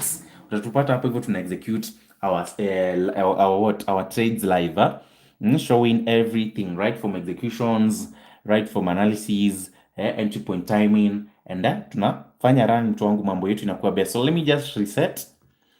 me just reset my previous results. Currently nishafika kwa half of my target of which sasa inachezea kwa 50 right from 15, but naona in case tuendelee hivyo naweza hata pandisha target yangu ifike hata kama ni kwa 150, ama maybe kama mambo itakuwa best zaidi tuone kama itafika kwa something like so mbili right from 15. Do you think it's achievable ama tuache pupa? Hebu mniambia hapo hivyo chini by the way. Is 15 to 200 ama 15 to 150 achievable? Ama tuendelee aim tu mahali tulikuwa tumesema ni 15 to 100 na tuache pupa? So bado conditions ziko checked. The entry point trigger currently imesha change iko kwa digit 7. Entry point trigger yetu imesha change iko kwa digit 7. So once we get this amazing digit 7, ikisha tukua picked hivi immediately, unakuja hapa hivi mtu wangu, kidole ikuage tu ready hapa hivi kwa run. Once you pick digit 7, unangoja it in the next 3 ticks. Ikiguza any even number, kuja hapa hivi execute. Ikikosa kuguza, ngoja until iguze. Sijui kama tumeelewana hapo hivyo. You wait until it picks our entry point trigger which is digit 7. But 5 imeshaharibu. Hii 5 ogopa sana. Hii 5 kuna vile imeanza kupanda. But of 6 of course naona 6 pia inapanda. So wacha tuzipe time kwanza zicompete. Tuone kama zita meet our conditions fully, and then zikisha meet sisi tunaanza kuexecute. Hii kuna vile imeanza kusumbua. So the best thing ni tuende kwa another volatility. Hakuna kuforce issues. Ukiona inakataa wachana nayo, ende kwa the next one. Sasa ukiona inakataa wachana nayo, wenda kwa the next one. So that's 6. Bado hebu mu propose volatility yenye mambo yake hapo hivyo iko best. By the way, let me see if you have any of the volatilities mambo yake iko best, you can confirm down below. Ndo tukimbia hapo hivyo teketeke bila kuharibu time, and we are really hoping that we are going to hit our target pamoja. Right from 15 saa inachezea kwa 50.42 na safari bado tunaendelea kupanda mdogo tu, hata kama steps ni baby steps mtu wangu. As long as kuna progress, lazima tufike kwa the moon pamoja. So let's see 25 1s iko aje. That's 6 and that's 9 bado. Let's see 75 1s iko aje. Aya. Do you have by the way, nimepatana na moja hapa hivi yenye only odds ndo ziko na, only events ndo ziko na percentages zenye ziko above 10%, and as well ndo ziko na green bar and blue bar as well. So mtu wangu, bila kuharibu time, kimbia pale hivyo kwa 75 1s Tuende kwa even and odd. Eka even 751s even 751s even. Executions ni kidogo za mkulima mdogo. Once you hit your target ujitoe. So it's 751s even. It's 751s even. So kuja hapa hivi set 751s and then tunacheza na even. It's 751s even. Ndo hizo 751s even. Haya, ndo hiyo inaitwa aje 50.42. That's my capital maliko currently, and then my stake ni 2 bado, so tunapiga mdogo mdogo tukijitoa. So my entry point inachezea kwa digit 5. That's my entry point trigger. And once you get our entry point trigger, like ukishaona tu entry point trigger imekuja ikapikiwa hivi, like hii tick pointer ikikuja tu kwa entry point trigger yetu, mtu wangu, ingia teketeke. Usiingie teketeke, ngoja within the next 3 ticks. Ikiguza any event ingia. Before that, don't do anything hapo hivyo, mtu wangu. Mambo inaweza kuchemkia. Haya. So sijui kama tuko ready ama hatuko ready. Who is ready? Who is ready hapo hivi for this amazing execution? Who is really ready for this amazing execution? Kidole ready for run. Tick pointer wacha tuitrack sasa tuone. Wacha tu track the tick pointer tuone. Kidole iko ready hapo hivi kwa run. Volatility ni 751s even. Aya, tunangoja ndo hiyo iko kwa 3, tunangoja ikuja hapo hivi kwa 5. And then after 5 nitakuonyesha within the next 3 ticks. Ikiguza any even number, kuja hapo hivi click run. So let me just show you how you're going to do it, like a pro. That's 0, that's 2, that's 3, that's 1, 5 ndo hiyo. So ikiguza any even, imenipotelea. Hii imeruka sana, sijaona mali naenda. So wacha tungoje tena 5. Wacha tungoje. Aya, ndo bado 6 2 6 8 6 1 3 1 4 7 9. Ikuji bana 4. Tunangoja ikuja hapa hivi kwa digit 5 ndo nikuonyeshe. Tunangoja ikuja hapa hivi kwa digit 5 as our entry point trigger, ndo sasa tufanye mambo yetu. Aya, ndo hiyo 5. So ikiguza any even, ndo hiyo imeguza 8. Let's click run and really hope for the best from these amazing execution. Sasa, and hopefully by the end of this amazing execution tutakuwa tumesha hit our target. Nakumbuka targets zetu zilikuwa realistic. Hakuna overdo, hakuna pupa, hakuna anything. Piga tu runs zako polite, alafu unajitoa ASAP mdogo mdogo, bila pressure. So let me see. Jaws ashapiga 11.40 USD. Congratulations Jaws. Nani mwingine hapo hivyo ameshapiga kakitu? Nani mwingine hapo hivyo ameshapiga kakitu? As for me, by the way, nimepiga some few. Hizo ni ngapi? Those are 5.6 in exactly some 7 runs. Some 3 wins and 4 losses. Na account yangu ishafika kwa 56.02. Sijui kama mnaona watu wangu wa TikTok, mambo iko vulai, tuko kwa 56. Tumeshapiga some 5.60 USD. So hebu mconfirm on your side, mko on the positive side ama mambo inaenda aje? Na kuna watu wameninyamazia sana, baadhi ya watu wangu wa YouTube, sijui ni kukomenta iwezi komentika ama nilihang ama rada ni gani. Crash, hebu kimbia pale hivyo kwa YouTube tafadhali uone kama kuna any problem when it comes to commenting and all that. Juu in the last few minutes sijaona comment mpya hapo hivyo. Hebu mcomment kama uko live hapo hivyo kwa YouTube, just comment. I want to confirm something, nione kama at least mnanisikia vizuri, as well kama mna execute na mimi, and as well kama sauti na video quality kama iko best in the world. I just want to confirm that. So kama uko live hapo hivyo kwa YouTube, mtu wangu, say something just for confirmation. Say something. Say something. Na bado conditions ziko checked hapo hivi kwa 751s. You can still execute on even. Bado unaona conditions ziko met hapo hivyo kwa 751s. We can still execute na even, and our entry point trigger inachezea digit 1. Sijui kama mnaona. Badhi kama mna comment, sioni comments zenu watu wangu wa YouTube. Sijui shida ni gani. Kuna glitch ama shida. Crasher ni aje?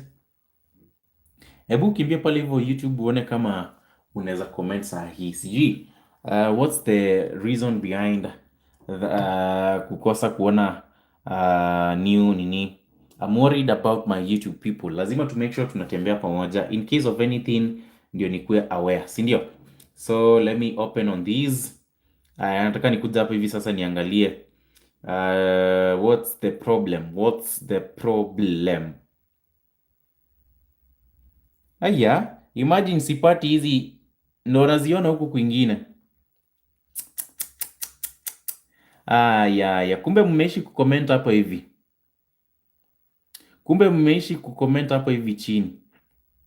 Mi kwa simu iniletei new comments. Ndo naingia hapa hivi kwa YouTube napata kumbe mmeishi kucomment watu wangu. Sorry about that. Manze sijakuwa tunaona. Sijakuwa nikiona. Sijakuwa nikiona. Comments zime. Nilikuwa nashangaa mbona mmenyamaza hivyo. Hebu nione zenye mnasema Sasa from there I think nitaanza kufollow up. Brian anasema ashapiga 126. Nani nakaa kuchoma. Tuko rada. Manze siwaoni. Mambo iko best mkuu, entries clear sana. Tuko on G. Haya mkuu, unajua sana. Kila kitu iko fine. Tuko fine. Sasa the problem with my phone, unaona simu yenye natumia, I'm used to kuniletea some comments hapo hivi kwa screen. Sasa sijui leo mbona hainiletei comments. Si leo the last comment niliona ni ya Fabio na ilikuwa kitambo. So I don't understand the reason why hainiletei, but naona mmeishi. Pole manze. Sijakuwa naona what you're saying. Sijakuwa naona what you've been saying hapo hivi. Sijakuwa naona what you've been saying hapo hivi, but naona kumbe mlikuwa ndani. Manze, poleni sana, sijakuwa na communicate na nyinyi, but of course saa hii nimeshaanza kuona. I think nitakuwa natumia my laptop kusoma your comments hapo hivyo. So from now tutakuwa tunaangalia your nini. Sasa what might be the reason, by the way? What might be the reason ya ama ni hapa hivi kwa settings? Ni live. Manze ni mimi niliweka settings zangu mbaya. Nimewaona. Nimewacheki my Gs. Mko aje? How have you been? Long time bana sijasoma comments zenu. How have you been my Gs? How have you been my Gs? Naona mmekuwa mnaziprint tu back to back. How have you been my Gs? How have you been my Gs? Are you okay? Are you okay watu wangu? Are you okay? Na wala mambo iko fiti? Makofi kwenu kwa wenye wamesekiwa kakitu. Makofi. Mimi ndo I think nilifilter comments hapo hivyo bila kujua. Unajua unaweza touch the screen bila kujua tu upate imejifinya mahali auoni. So currently sasa nitakuwa nasoma comments zenu hapo hivyo live, and I wish you all the best for this amazing flipping session. Patrick Waweru, sasa ni wewe wa kwanza kuona comment yako sasa fresh. Anaitwa Patrick Waweru. Ni aje? Nilikuwa nashangaa mbona mchat. Nilikuwa nashangaa sasa mbona sasa si mnaona kitu yenye nimesha secure 5.6. My account rate from tulianzia manze tuko hapa hivi kwa sasa hizi ni gani? Hii screen sijui ni light imiliki poa ama niweke light gani? Ama niweke light mode. Ndio hiyo. 56.02. Mnaicheki mahali imefika. So tunaendelea tu kugrow kama wakulima wadogo.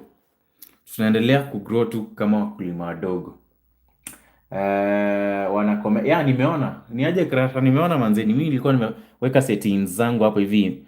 Zilikuwa zimejiweka actually. Hata si mimi nilikuwa nimeweka. Zilikuwa zimejiweka. Alafu nimeona everything vile iko.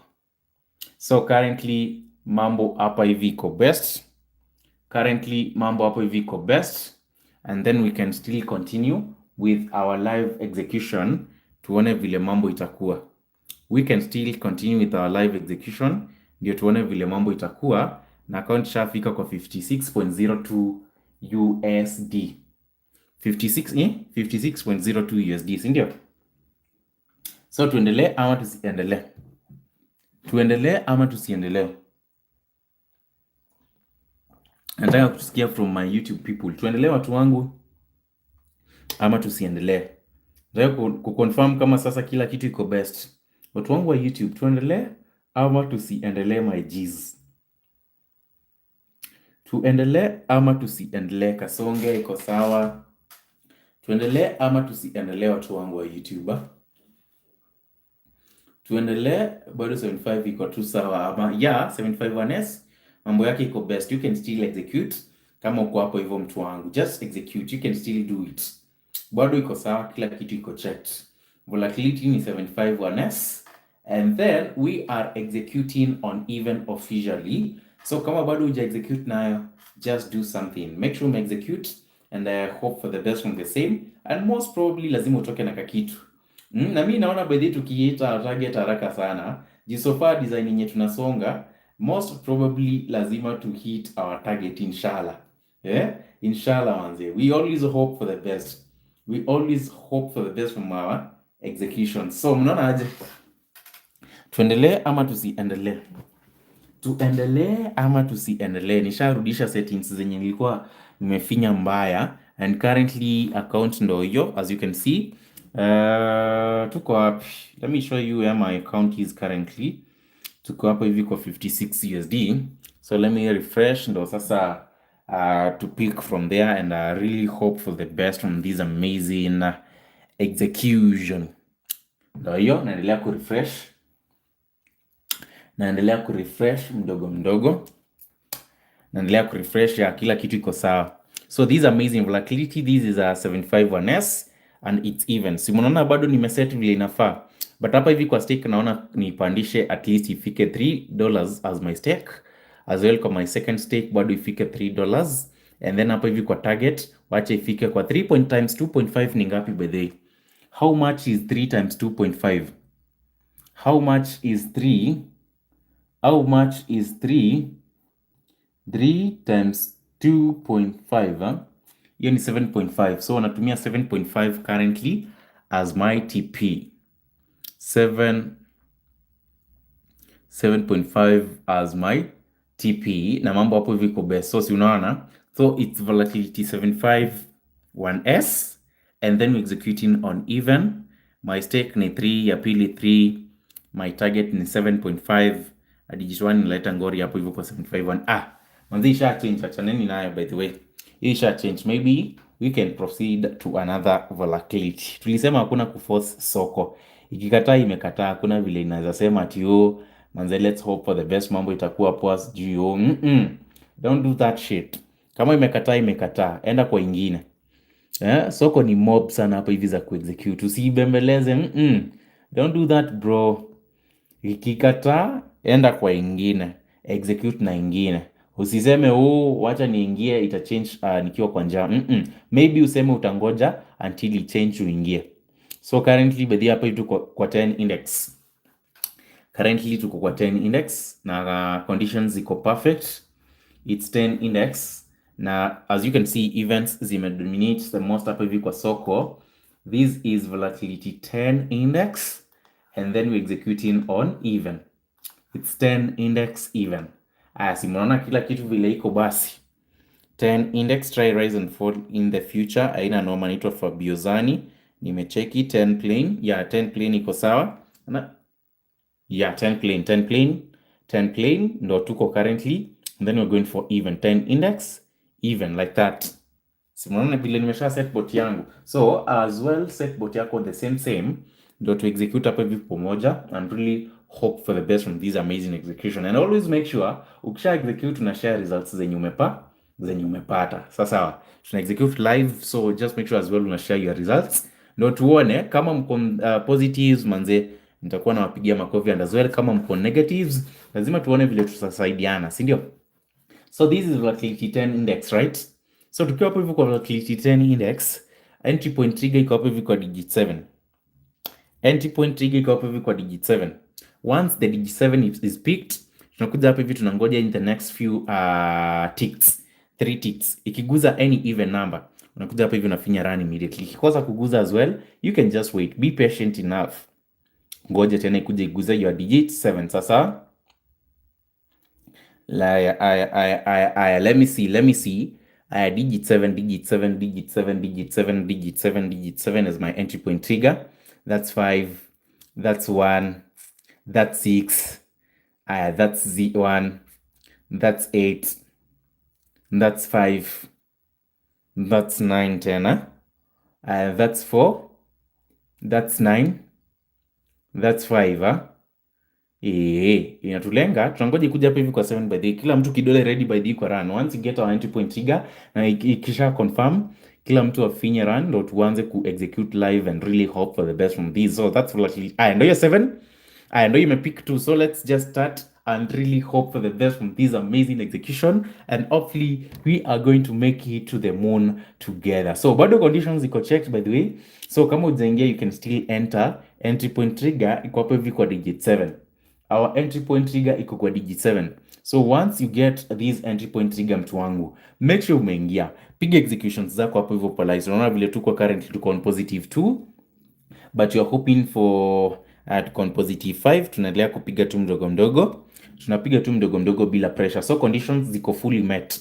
Ukisha spot entry, ingia, piga zako polite. Once you hit your target of each in times 2.5 of your stake, wewe jitoe immediately.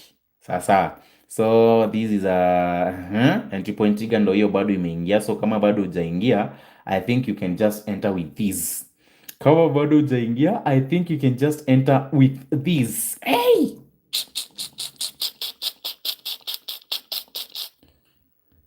Hey! Nimetupa mbao kidogo hapo hivyo manze, karibu mambo ichemke. Nimetupa mbao kidogo hapo hivyo, lakini karibu mambo ichemke my guy. Of course niko on the positive side, but kulikuwa milima na mabonde, nimekaza yangu yote. Right from 15 side tunachezea kwa 64, but kitu yenye nimeona my G, ogopa sana Rapo tumepiga 8.08, but nikikuonyesha vile mambo imekuwa, let me click on okay ndo uone sasa. Unaona hapa vile mambo imekuwa. Of course tulianza na some profits, but as time went by tumekuja hapa hivi tukapiga some 3 back to back losses, mtu wangu. Na hii kirecover, unaona ikikuja recover na hii 31, tulikuwa tumebaki na pesa kidogo kwa account, but hapo hivyo manzi, nilikuwa nimekaza yangu yote, but fortunately enough tumemanage kupata na 8. So unaona vile trade inakuwaga funny by the way, like una risk a lot kupata pesa kidogo. That's why fluctuations zinaweza kufanya ujitoe kwa so kidogo. Niende home pia but the hapo hivyo mambo ilikuwa bad. Karibu niende home, karibu manze, nilale manze, nikisema ningejua ningesimamia kwa 50 and all that, but currently as you can see mambo iko sawa. In exactly some 8 executions tumetoka na some 3 wins and 5 losses. Na kama umeexecute, hebu niambia hapo hivyo chini, wewe side yako kumeenda aje? Are you on profit ama maybe hizi fluctuations zimekumaliza? Let me see hapo hivyo chini kwa comment section, watu wangu wa YouTube. Let me see ndo ni confirm mko pia hapo hivi ndani. We have Kennedy anasema ashapiga plus 0.41. Congratulations. Hiyo anaitwa aje? Hiyo anaitwa Kennedy. Makofi. Tony Stick anasema ashapiga zake safi hapo hivyo 7.39. Makofi. Veronica anasema amelose. Umelose ngapi Veronica? Hebu tuambie hapo hivyo chini. Hebu tuambie. Juna kulikuwa na some serious fluctuations by the way. As you can see hapo hivyo nimepiga some 3 back to back losses. Nimepiga some 3 back to back losses, but lucky enough for us tulikuwa na account yenye at least iko higher, tumemanage ku recover, alafu sisi tukajitoa. Hata hatujajitoa, take profit ndo imekuwa hit ASAP, alafu sisi tukafanya nini? Sisi tukastop the bot. As you know vile mambo iko, bot ni CMV Pro for those who are asking about the bot by the way. Unakuja hapa hivi kwa this amazing, where is it? End up kwa this amazing browser ndo hii, not browser but site ndo hii hapo hivyo, and then bot ndo hii hapo hivyo katikati, na hii ya chini link ya Telegram channel.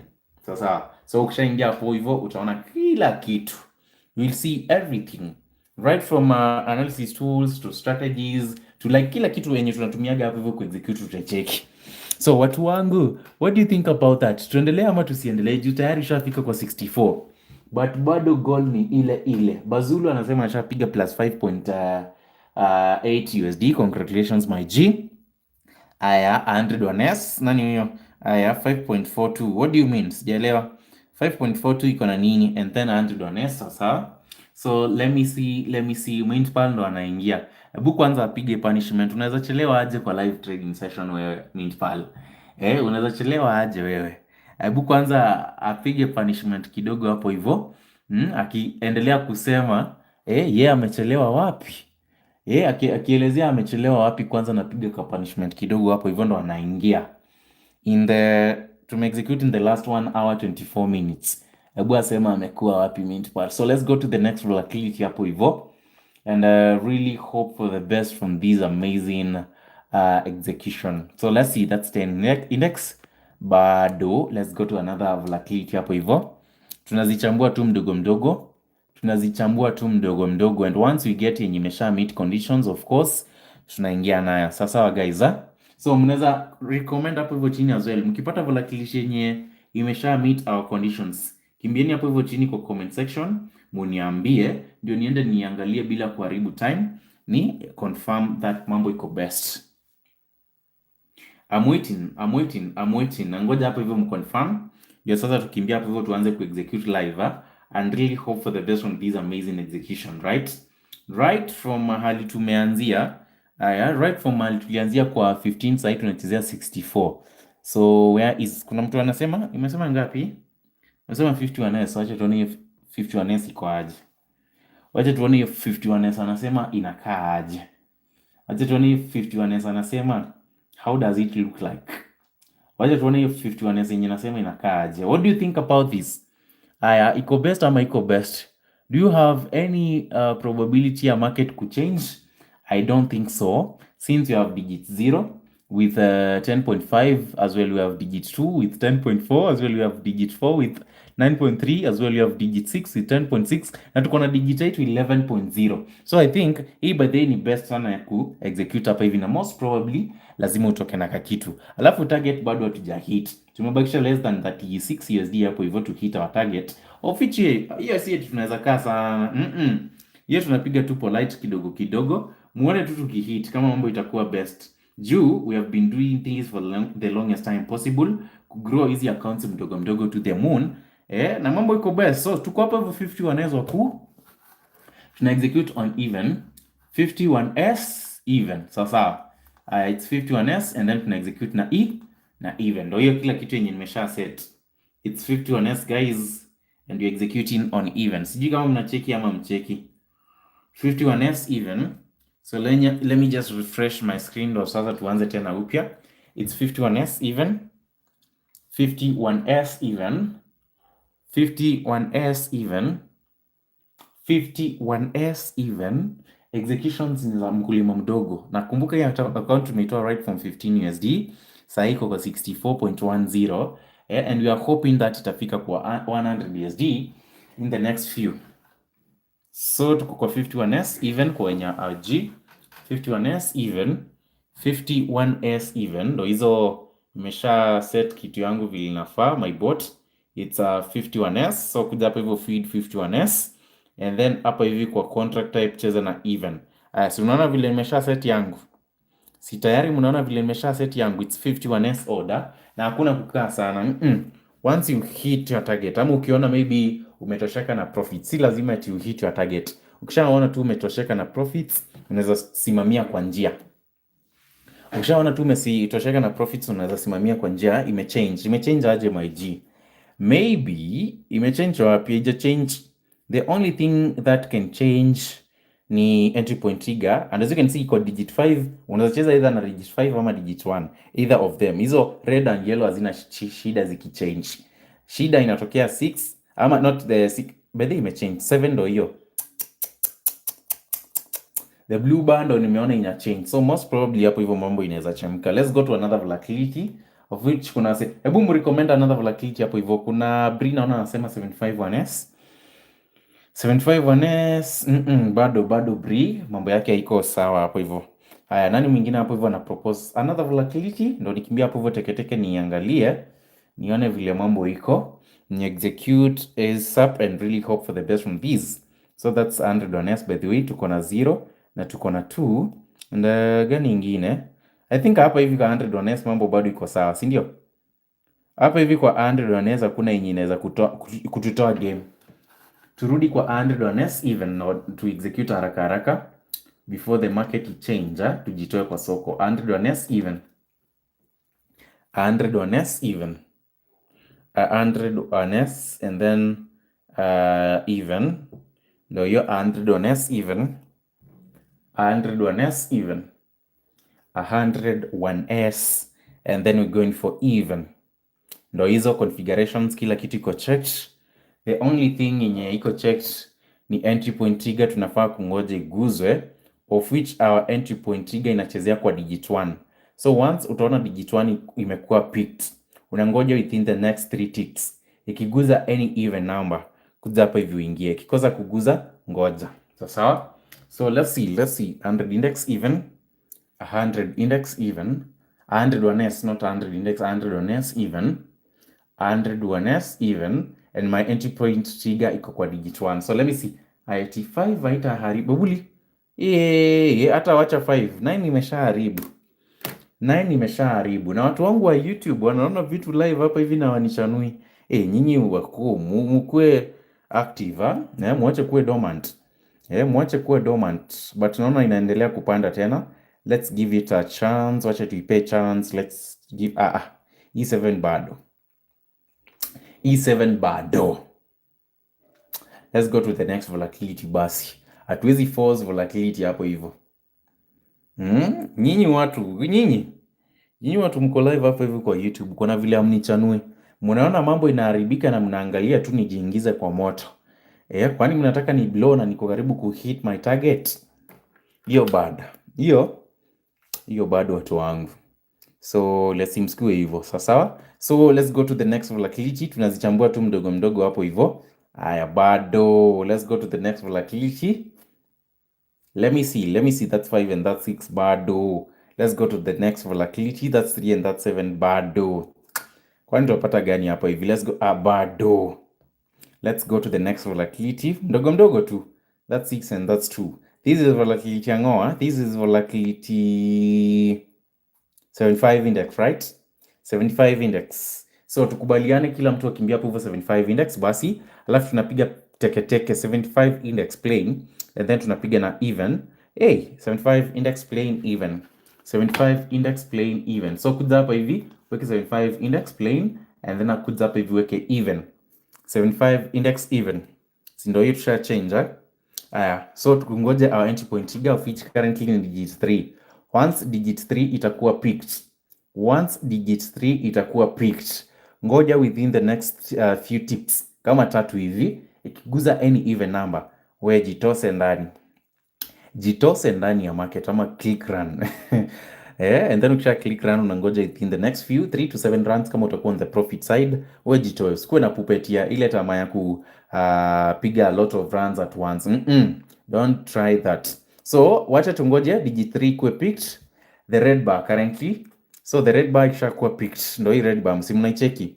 That's 7, that's 4. Na ngoja the red bar ikikuwa ndio hiyo 3. So ikiguza any even number ndio imeguza 8. Let's click run and still hope for the best from this amazing execution. Na ya kwanza kama kawaida iko on the positive side, na tuna hope that hizo zingine zitafuata the same path. Of course, that's our that's our ops. Tuna hope that mambo itakuwa vulai. Ndio hiyo tuko ya 3 tayari, tuko on 5.12 USD profit. Tunaendelea kupiga bado na take profit yangu by then kidogo sana. So most probably hii ingine ikikuwa on profit lazima tu hit our target within the shortest time possible. Alafu tupate ile notification, of course tunapataga bado tujahit take profit. Ndio hiyo tusha hit. Nilikuwa nadhani take profit yetu iko kwa 8, kumbe iko kwa 7.5. As unaona hapo hivyo mambo iko vulai. Na si mnaona hapo hivyo mambo iko vulai watu wangu. Right from mahali tulianzia, sasa inachezea kwa 71.80. Sijui kama mnacheki watu wangu. Si unaona tulianzia kwa 15, but so far so good. Tuko kwa 71.80. Na hizo ni dollars my G. Account piga profit ya 7.7 USD. Ndio hiyo kila kitu iko checked. So Tony Stick naona akisema shapiga 7.31 USD. Makofi kwake. Nani mwingine mwenye ameexecute hapo hivyo tuone amepiga ngapi? Nani mwingine hapo hivyo mwenye ameexecute tuone amepiga profits za ngapi? I wanna see. Nani mwingine mwenye ameexecute hapo hivyo tuone amepiga profits za ngapi? Mimi nimepiga tu kidogo ya wakulima wadogo, of which ni 71.80 ndio hiyo. And then my account currently manze mambo iko best, unaona? Account limeitoa kwa 15 USD hii. Na tunaendelea kuigrow tukiwa kulima wadogo, hakuna pupa, hakuna pressure, hakuna overdo. Take profits back to back hapo hivyo. And you are hoping manze mali tunaelekea hakutakuwa fluctuations at all. But in case tufike mapema, of course, I will try my level best. Nimebakisha less than I think 30 minutes. I will be ending this live in 30 minutes time. So just make sure mtu wangu at least kuanzia saa hii kuendelea mbele una secure something. Sawa. Usiko tu hapa hivi unakaa bila ku execute. Just make sure at least una execute, unapata kitu. Na kama unataka kutuona live, tuko live, tuna trade live pale hivyo kwa YouTube. Hatuwezi kutrade hapo hivi kwa TikTok juu ya zile ma community guidelines and all that. But hapa hivi kwa YouTube jina ni GreenPrint-FX. Currently tuko na 1. Let me refresh by the tuko na subscribers wangapi saa hii. I think tuko na subscribers wangapi? 1.29. So mnaweza kimbia hapo hivyo teketeke mni subscribe leo usiku, at least tuone kama itafika kwa 1.3. 1.3 si mbaya, si ndio? Juu sasa unaona inachezea kwa 1.29. Tumebakisha only less than 10 subscribers tufike kwa 1.3 k subscribers. So let's go back here. Let's refresh these, and as you can see mambo imekuwa best hapo hivyo. Execute some few executions na mambo imekuwa polite. So let me reset and then sasa nianze upya tena. Volatility ni 75 index and then contract type ni even. My contract type ni even, ndio hiyo nimeweka vizuri, and then volatility ni 75 index, contract type ni even. Nini nyingine nimebakisha hapa hivi? Hakuna kitu kingine imebaki. So my entry point trigger iko kwa digits 3. Entry point trigger yangu iko kwa digit 3. Once utaona tu aka katik pointer kamekuja hapa hivi kameguza 3. Unaona kama hivyo kameguza. In the next 3 ticks kakiguza any of the events, mtu wangu unafaa ku execute hapa hivi ASAP and really hope for the best from these. But as well ikikataa, unaweza ngoja until ikuje guza 3. Siri ni guza 3. Within the next 3 ticks ikiguza any event unaingia. Ikikosa kuguza unangoja until iingie. Ndio hiyo 3, ndio hiyo 7. So haya, wacha tuweke kidole ready kwa run sasa. Ikikuja iguze, mambo itakuwa best. 75 index, 75 index even, 75 index even. So ndio hiyo 3 watu wangu, ndio hiyo 2. So let's click run. Let's run and really hope for the best from these. Na tukai sana kwa hii soko. Hebu niona kuna msee naona 75 index iko sawa bado ya iko sawa, na tushaanza kuingia tayari. Tuna execute tuone vile mambo itakuwa hapo hivi. Mdogo mdogo bila pressure, bila overdo. Hivyo tu until we hit our target. Sawa. So let's see, bado naona conditions ziko checked. Volatility, not volatility but digit 2, digit 4, digit 6. Naona ime meet conditions. So most probably hata hapa hivi ukikosa entry point, lazima bot yako itaku fanya like lazima upige tu profits. Of course. Lazima tu ukue on the positive side. Lakini design naona kuna fluctuations hapa hivi, sijui kama bado tutafika Canaan. Design naona kuna some few fluctuations hapa hivi, sijui kama bado tunafika Canaan ama mambo inaweza chemkia hapo katikati. Nini imeharibika? Yeah, currently imeshaharibika by the way, but nilikuwa nishaanza ku execute, but of course nimekuwa na some few fluctuations juu ilikuwa inajaribu ku change. In exactly some 6 runs nimepata some 3 wins and 3 losses. Cumulatively nimetoka na some 7.95 USD. Account yangu right from 15 USD inachezea kwa 79.75 USD. So kama mme execute, hebu mniambia hapo chini nyinyi side yenu mmepiga ngapi? As for me, nishapiga some 79.75 USD. Na mambo hapo hivyo iko best. Currently unaona, si unaona? Ndio hiyo mambo iko best.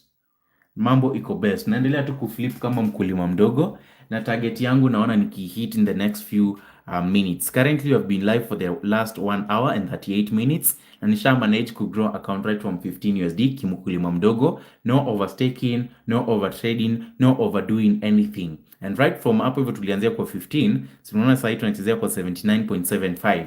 So that means manze mambo iko live. Most probably by the hapo hivyo tumebakisha less than I think $21. $21 to hit our target. Do you think tutafika ama itakuwa noma? Only $21 to hit our target. Lakini ya leo naona ni kama tumeharakisha sana ama tunaenda polepole. Hizo times zingine tunaanziaga 20 na by the time tufike kwa 1 hour 30 minutes tunakuaga tunangangana tufike at least kwa so. But saa hii naona nimesha approach sana. So let me click on okay. And as you can see, ya kwanza hapo hivyo za kwanza nilianza on negatives, but of course nilijaribu nika-recover, and currently tushapiga 7.95 USD. Aya, account ndio inachezea kwa 79.75 USD. Account ndio hiyo watu wangu inachezea kwa 79.75 USD, na mambo iko sawa hapo hivyo. Mnaona aje, tuendelee ama tusiendelee? Tuendelee ama tusiendelee? Tuendelee ama tusiendelee? Tuendelee ama tusiendelee? That's 75 index, and then we're executing on even. That's 75 index, and then we're executing on even. Account ishafika kwa 79. So I'm hoping that sasa within the next, hizi ni ranks ngapi tunahitaji hapa hivi? Tunahitaji, wacha ni high my stake by 3 to 5, but hapa hivi mambo inaendelea kuwa tough. The more tunaongeza stake, the more rate ya kukaza inakuwa juu. So it's 5 and then take profit. Mimi naeka only 10 USD. So run mbili itakuwa most probably within 3 runs ama 2.5 runs nimesha hit my target. Ama nieke 5.5. Si execute na hii saa hii. Iko sawa by the way. Hii digit 7 imeacha vibaya sana, iko nyuma sana. So hiyo haifai kukushtua at all. It's 75 index even. It's 75 index even. Yeah, mambo iko best. Don't worry about this 7. Since you have 12. Unaona tu inachezea ngapi? 12%. It's not safe, yeah, naelewa. But still, as you can see, hii digit 2 na digit 4 zote zina approach 11. They are so strong. Zina overpower hii. Let me see by the way. Pia hii inaendelea kupanda. So most probably by the way inaweza change. Acha tu tuende kwa ingine. Unaona inapanda panda. But in case ikuwe tu below 10.7, tunaingia na these amazing volatility nini ndio hiyo. Acha tuone kama itateremka, si ndio? Tuipe tu time, jua tuna haraka. Wacha tuipe tu time, mambo yake polite, and then ikishateremka tu kidogo hivi, tunaingia tuna execute and really hope for the best from the same, si ndio? Aya ndio hii imeteremka basi. Umeacha kuingiwa na uoga. Alafu tu na force imesha kanyaga kwa 12%. So hakuna kitu inafaa kukutisha at all hapo hivyo. Let's wait for the tick pointer ikuje iguze 3. Ikishaguza 3, that's our entry point trigger. Ikiguza 3 ndo hiyo kidole ready hapa hivi kwa run. Tungoje tena ikuje iguze 3. So kidole kila mtu ready kwa run. Ikishatoka kwa 3 iguze any single even, tunaingia immediately and hope for the best from these amazing executions. Sawa. So let's wait patiently and really hope for the best from these. Let's wait patiently and really hope for the best from these. Entry point trigger iko hapo hivi kwa digit 3. 7 ishateremka, so hiyo ndio hiyo 3. Hiyo imenipata off guard. So acha tungoje tena. Yeah, 7 imeshateremka, hiyo sikuweke pressure at all. Hiyo ni 1, hiyo ni 9, hiyo ni 6, hiyo ni 7. Hiyo ni 1, hiyo ni 2, hiyo ni 9. Na ngoje iguze 3 mtu wangu. Hiyo ni 8, hiyo ni 9. Hiyo ni 5. Bado 8. Haikuji. Hiyo ni 8 tena. Hiyo ni 5. Hiyo ni 0. 2. Hiyo ni 7. Bado 1. 8. 3 ndo hiyo. So ikiguza any even ndo hiyo imeguza 8. Let's click run right now. Let's click run right now and hope for the best from this amazing execution. Runs ni kidogo za mkulima mdogo, hakuna kuoverdo na hakuna kuoverstay kwa soko. The more una overstay, the more probability yako ya kuanza kukua on the negative side inaendelea kuongezeka. Always make sure unapiga runs kidogo, alafu unajitoa once you are on the positive side, na bado iko valid. So kama bado hujaingia, you can still enter. Currently unaona na float on 8 USD profit. Target yangu ni 10 USD. So hopefully nitapiga manze, nitahit my TP within the shortest time possible hapo hivyo, si ndio? So wacha tuone. Bado ziko checked. Conditions bado ziko checked. So kama hauja execute entry point trigger yako, chukulia hapo hivyo kwa digit 3. Fanya mambo yako hapo hivyo polite and hope for the best from the same. For those who are asking about the site, nitaambia hapo chini na our very able moderator anaitwa Crusher as well. I think niliona Mintpal, niliona Mami's Girl hapo hivyo bado. Au wote ni wa moderator, so watawaambia site inaitwa aje na bot as well inaitwa aje. So hapo hivyo si mnaona in exactly some few executions hatujakaa sana hapo hivyo. Tumepiga tu kidogo za mkulima mdogo.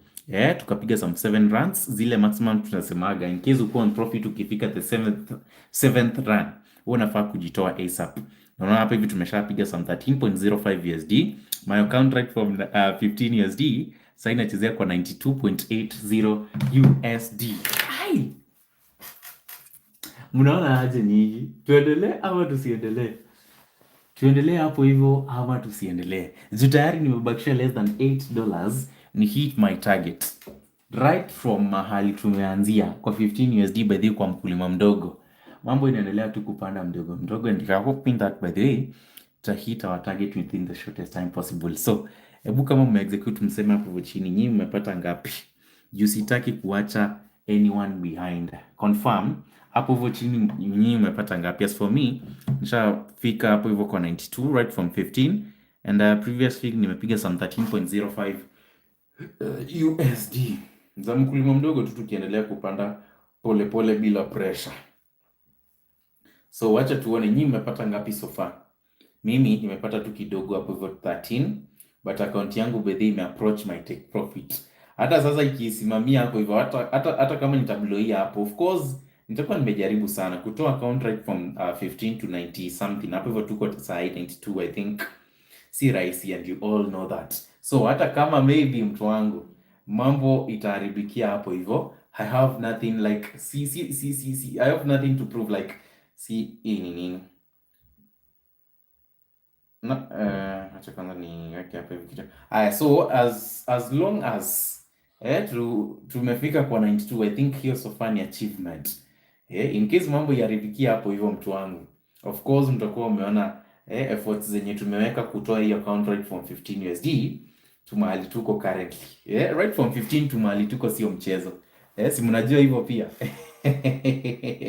Right from 15 USD to mahali tuko haijakuwa mchezo hata kidogo. Like hapo hivyo mtu wangu ni tiresome, ndio unakaza, kuna ups and downs, like we experiencing a lot of things, but of course manze, we are always hoping for the best. We always hope for the best, au sio? So kama umeexecute hapo hivyo chini by the way, sijui kama umeexecute ama mjaexecute. Alafu kesho tumesema tunaanzia kwa 40 USD, target ni 250. So just make sure mtu wangu umejoin ndio usiwache nyuma na this amazing flipping session. Hii tumesema tumetoa 15, sasa tunachezea 90s, and we are still hoping for the best that manze by the time tufike kwa leo ni date, leo ni date 4. Haya. Leo ni date 4 my guys. Na design yenye tunabomoa hizi masoko, mambo iko best ajab. Today is on date 4, si ndio? But na design yenye tunabomoa hizi masoko manze, mambo iko fiti ajab. So what do you think? Tufike kwa our target ama tusimamia hapo hivyo? Mimi sitaki kuanza ku overdo nijipate nimeblow ya account hapo hivi ki approach my target. Tufike kwa ama tu aim kwa 120. Aya, wacha niwape options tatu. Tufike kwa tufike kwa 120 ama 150.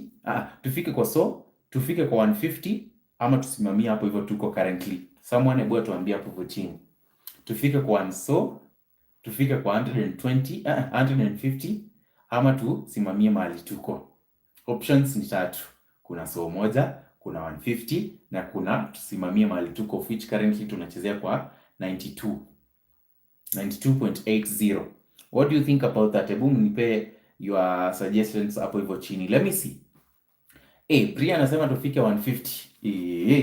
Hiyo ndio mnaendelea kuniongezea pressure. Hebu tuone wenye watavote the most ndio tutapita nayo. Mnaona aje nyinyi wakuu? Tufike kwa tufike kwa 150 ama tusimamie mahali tuko. Nakumbuka by the way, hii account tumeitoa right from 15 USD and currently inachezea kwa 92.80 USD na bado tunaendelea, actually hatujachoka. So let me see. I want to see your suggestions. James Kamau pia anasema tufike 150. Nyinyi mmeamua kuniweka pressure, si ndio? Nyinyi mmeamua kuniweka pressure, si ndio? Haya, nani mwingine hapo hivyo ana suggest tuone? Nani mwingine hapo hivyo ana suggest tuone anasema ngapi? Tufike tufike 150 ama tuachie mahali tuko kwa 92.80. Suggestions 50 plain naona iko fine, tusonge sawa sawa. Sijui kama hizo nimepata only 2 votes. Ni 2 votes ama ni 3 votes? Let me see. Hizo ni 2 votes by the way za 150. Watu wanataka nifike kwa 150. Wewe nani mwingine anasuggest tufike? Tunaona mali currently nachezea niko kwa 92 USD. Tumetoa hii account right from 15 USD. So swali yangu ni ndio hii mali tumefika, tuko kwa 92 right from 15 USD. So swali yangu ni rahisi. tufike so moja, haya tufike 150 ama tusimamie mahali tuko kwa 92.80. Meanwhile, wacha niendelee ku search ama ku scan some probabilities hapa hivi tuone at least kama kuna yenye itakuwa imesha meet my conditions. Mdogo mdogo. That's 75 bado. Umesema 50 gani? Kuna msee mwenye amesuggest something hapa hivi sijaona hiyo comment vizuri. 50 plain. Alright, wacha niende hapo hivyo. Mimi naona at least ni grow until time ishe mimi nijitoe, si ndio? So 50 plain unasema iko na nini? 50 plain unasema iko A. Nakumbuka hiyo ni 50 plain. But the plain indexes you the best when it comes to execution ya even markets. Most probably hakunaga fluctuations. Ukikuwa na fluctuations kwa unaangalia, kwa unakuwa makini na nini yenye umetrade nayo, utapata most probably una execute na hizo za 1S. 1S ziko na fluctuations more, but when it comes to plain index, something like 50 index yenye tumesha spot saa hii, kwanza una trade on even, most probably lazima utoke on the positive side. Most probably lazima utoke ukiwa on the positive side. So let me pick 50 index, right?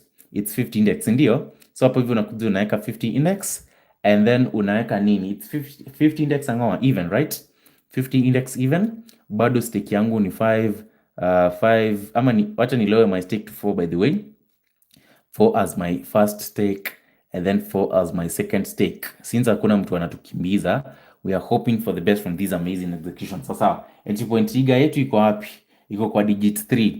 Once the tick pointer picks digit 3, tunangoja within the next few ticks. 3 ticks actually. Once the tick pointer picks digit 3, tunangoja within the next 3 ticks. Kuja hapa hivi mtu wangu. Unaona hapa hivi kwa run. Kuja hapo hivyo, once it picks even number, after ime pick 3, alafu within the next 3 ticks, it choose ama ipick an even number, unakuja hapo hivi una click run and really hope for the best from this amazing execution. Let me just show you how we really do it like a pro. That's 50 index even. Sasa, so hiyo ni 3, hiyo ni entry point trigger by the imesha kuwa picked but sitaingia nayo. Wacha ningoje next round. So kila mtu kidole ready kwa run. Kila mtu kidole ready kwa run mtu wangu, it's 50 index even. Tunangoja the tick pointer ikishaguza digit 3. Tunangoja the tick pointer ikishaguza digit 3 mtu wangu. Hapa hivi itakuwa kukaza since we are almost hitting our target. Ndio hiyo 3, ikiguza any even, hiyo ni 7 and then hiyo ni 0. So let's click run and really hope for the best from this amazing execution. And of course ya kwanza imeshaanza on the positive side, and as well tuna hope hizo zingine zitafuata the same trajectory. Ya pili ndio hiyo imeshapiga another positive. Let's hope for the best, na ya tatu ndio hiyo mtu wangu as well imesha hit my target. As simple as that. Na by this sijui kama msha notice that whenever na execute the very last run ama the very last interval ya our trading whatever, like hii upiga on back to back profits. Sijui kama mshai notice, like hapa hivi nimepiga on 3 back to back profits. Hata sijui mbona nimelower my stake by the way. Ningekuwa na stake yenye iko higher, of course ningepata amount yenye iko higher. Unaona? But hapa hivi tumejaribu kupiga 3 runs back to back. Right from account yetu ilikuwa $15 by the way. So tunaona sasa hii in exactly 1 hour 53 minutes ishafika kwa 102.94 USD. Who does that by the way? Hebu mniambie hapo chini kama umeexecute na mimi. Watu wangu wa TikTok sijawaonyesha manze progress yetu, ndio hiyo. Tuko 102, alafu hapo hivi tumepiga some 3 back to back wins. Unaona hakuna any single loss. Tulikuwa tunatumia 4 as our stake tukapata 10.14. So what do you think about that? Mambo iko best ajab. Mambo hapo hivyo iko best ajab, as you can see my G. So, nyinyi kwa wenye mmeexecute, mmepata ngapi kweli? Let me see your results. Nyinyi mmepata ngapi? Alafu nataka nitoke saa 6 sharp, so tumebaki na only 9 plus 10 minutes, 19 minutes only remaining. So by saa 6 najitoa sharp. Mahali tutakuwa tunafika ndo tutajitolea. So let me see. Nyinyi mmefika ngapi? Mimi nimeshatoa 15 nikafika kwa let me click on okay ndo muone clearly 102.94. Na stake imekuwa ya mkulima mdogo. Si unaona hata saa hii kufika kwa 100 tumecheza na only 4 as our stake. Tunapiga tu mdogo until we hit our target. So wewe sijui wewe unataka kuflip something like $15 alafu unajipata unaweka 5 USD as your stake. Sijui unakuaga na nia gani. You most probably nayo lazima uangushe your account down. down niche. What time do you guys enter the market? What do you mean? Do you enter the market ama do we stream the live? Uliza swali vizuri, anaitwa Kenya yetu 254. What do you mean? Do we enter market ama do we stream live? Like time ya kuanza live trading ama time ya ku enter the market? Juu sija kuelewa, uko a bit complicated hapo hivyo kidogo. So mnaona aje? Tuendelee ama tusiendelee waku, since tushahita our target. Side tuko 23:42 and we have been live for the last 1 hour 54 minutes. Time ya kutrade market. Hii, time ya kutrade. Okay, entry points inapeanaga. Kama maybe aujaona, hii video nitai-upload, unaweza angalia from scratch. Tulianza right from the strategies, tulianza na strategies, entry points, configurations and like kila kitu nilifanya step by step. So once I'm done, ama urudishe tu hii video nyuma, since I know you are live streaming, unaweza irudisha nyuma ukipata time, watch tu polepole, utaona vile tunafanyaga. Ama maybe kama unauliza about time, tunakuaga na live trading session asubuhi ya saa 3:30 ama saa 4, and as well tunakuaga na nini, na by the way tuko live pale hivyo kwa nini, kwa YouTube hapo hivyo ndo tuna stream live ha? Currently we are executing na tumeflip hako ka account. Leo nimesema ni nini ya wakulima wadogo. Inaitwa aje? Hii session ya leo ilikuwa ya wakulima wadogo. Na nimeona wakulima wadogo hapa hivyo wamekuja waka chafua market vibaya sana.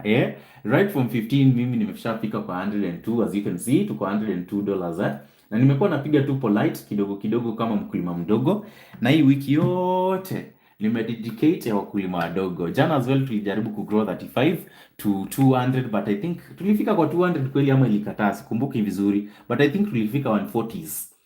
Tukipiga tu step by step. Asubuhi as well tulianza kwa $20, target ilikuwa $100 I think, na tulifika. I think tulihit, si ndio? So kama maybe auoni my screens by the way, na execute live pale hivyo kwa YouTube. Jina inakuwaga GreenPrint-KING. Currently tuko na over 1.3. Hebu nione kama tumeshafika kwa 1.3 subscribers by the way.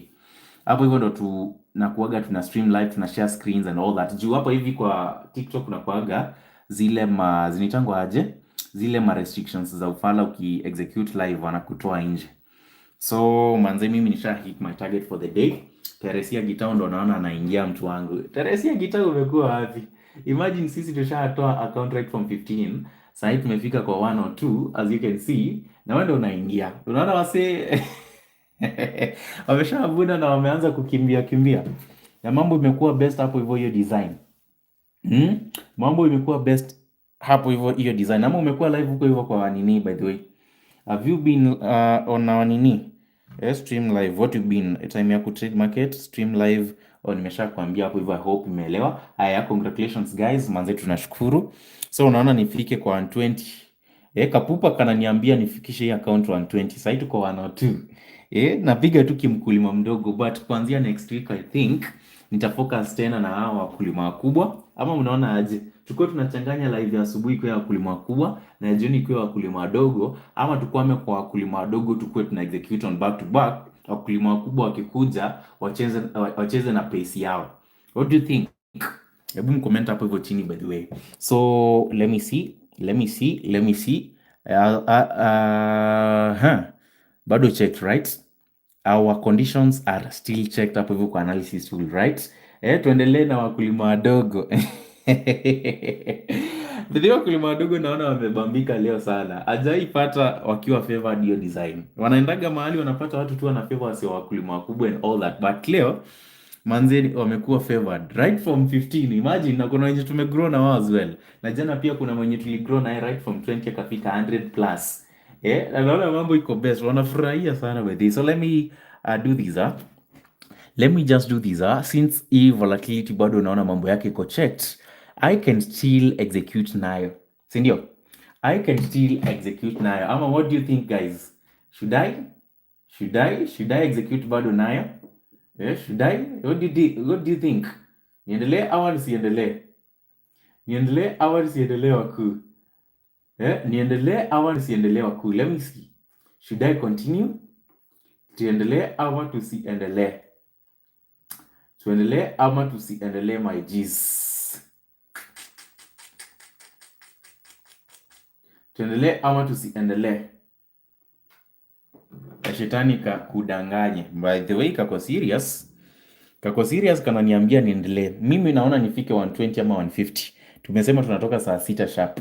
So acha nipige only 2 more runs ama 3 more runs. Mahali saa 6 itafikia ndo tunatokea. Since naona hii conditions bado iko checked, we can still enter nayo. It's 50 index even. It's 50 index even, as you can see. 50 index even. 50 index even. Si mambo unaona hapo hivyo bado iko best. 50 index even. 50 index even. My entry point iko hapo hivi kwa digit 3. So nitangoja once 30 pointer imekuja hapo hivi kwa digit 3 within the next 3 ticks. Kuja hapo hivi click run mtu wangu and hope for the best from the same. Sawa? So let's just do these right now. That's 5. That's 9. That's 7. Kila mtu kidole ready kwa run. For those who don't know, it's volatility 50 index even. Aya, kila mtu kidole ready kwa run wakuu. Hii nayo ni kubwa, niyo 2. Tunangoja ikuja hapa hivi kwa 3 actually. We are waiting for it to pick 3. Ndio hiyo 3, and then ikipick any even number, that's 9. That's 6. So let's do this. Let's click run and hope for the best. So let's run. Kama ujaingia, soko manze iko safi sana. Currently nimeshaanza na profit ya 3.38. Tunapiga tu mdogo mdogo. Ya pili ndio hiyo nishapiga another 6.76. Mambo iko vula hapo hivyo. Alafu tupiga ya mwisho na kama itakuwa hapo hivyo imeuma loss kidogo, but we're really hoping that we're going to recover ASAP. We are really hoping that we're going to recover ASAP. So let's see. Ndio hiyo. Hiyo ni TP tumehit ama hiyo si TP wakuu? Hiyo ni TP tumehit ama hiyo si TP wakuu? Right from tumeanzia, unaona vile mambo iko vulai. Mambo iko best up hivi in the world. Right from tumeanzia, currently mambo iko sawa. Sinaona tusha hit mahali. Sinaona so far tuko 100 and what? 113. Take profit hit. For my TikTok team ndio hiyo. Right from 15 USD tuko 113. So nataka nipige 2 more runs. Unaona bado condition iko checked na volatility zimedominate the most hapa hivi kwa analysis tool. Ndio nikuonyesha how we do it like a pro. Na haka leo tunakipiga tu kimkulima mdogo and we are really hoping for the best from it. Ndio hizo in exactly some 4 runs nimepata some 3 wins and only single loss. Ndio hizo watu wangu wa TikTok siwezi waacha nyuma. Everything is checked. 113 hapo hivyo. So let me just reset and I do my next 1 run ama 2 runs za mwisho, alafu sasa tujitoe. Bado the entry point is checked. So kama bado uja execute na the previous one, bado iko tu sawa. Entry point yetu ni digit 3. Entry point yetu ni digit 3. As long as ukai sana kwa soko and as long as hauna pupa, mambo itakuwa best in the world. So let's see. That's 9, that's 1. Na ngoja 3 kwe picked. That's 3. That's 0. Hapo hivyo tungeingia but manze tumekosa. Let me wait for another one. That's 8. That's 1. That's 8. Na ngoja 3 kwe picked mtu wangu. That's 7. That's 8. Hii ndo ya mwisho napiga, so mkichelewa shauri yenu. That's 4. That's 9. Oh my god. That's 6. Shit, that's 5. Oh, that's 0. Yeah. Hiyo ni 8. Na ngoja 3 mtu wangu. This is my ndio 3. So kishaguza even number right from there. That's 7. That's 6. So let me click run and really hope for the best from this amazing execution. And hopefully this will be our last execution for the day. So most probably tushatoka na profit mtu wangu, tutakuwa tumesha hit kwa 120s plus. But in case mambo ichemke, of course tutakuwa tumejaribu kutoa from 15 to mahali tumefika. Of course haikuagi mchezo and you all know that. Haikuagi mchezo. Mambo inaweza chemkia kwa njia, unaweza jipata maybe umebloia kwa njia, and as well you already know fluctuations zikuwa on the way. So currently na digit 9 imechange, but I'm waiting for my entry point ikuwa picked. Na ndio hiyo waku ndio hiyo imekuwa picked. Entry point, not entry point but take profit yetu imekuwa hit ama ijakuwa right from mambo hapo hivi kwa vula 123 my G. Ndio hiyo. Na hii tumegrow live by day pale hivyo kwa YouTube. Na in case unataka kuona hiyo amazing flipping challenge yote, you can go. Imechemka, imeanza profit candles 2 manzia. Sasa mbona uepe? Si pia mimi nime experience some losses actually. Let me just show you what I've got. Ukiangalia hapo hivi mtu wangu, in exactly some few executions, unaona? In exactly some 6 executions. So nionyesha watu wangu wa YouTube. In exactly some 6 executions. Nilikuwa nadhani mambo inachemka, but of course mambo manzi imekuwa best. Unaona hapo hivyo tumepiga some 6 runs, tukapata some 3 wins and 3 losses. Na hapo hivyo ikuagi jokes. Hapo hivyo ikuagi mchezo. Ile kukaza inakuaga hapo hivyo mtu wangu. No joke. So wamanzie, sasa what else do you want us to do since tusha hit our target na so far mambo iko best? Right from just imagine from 15 USD manze tusha pocket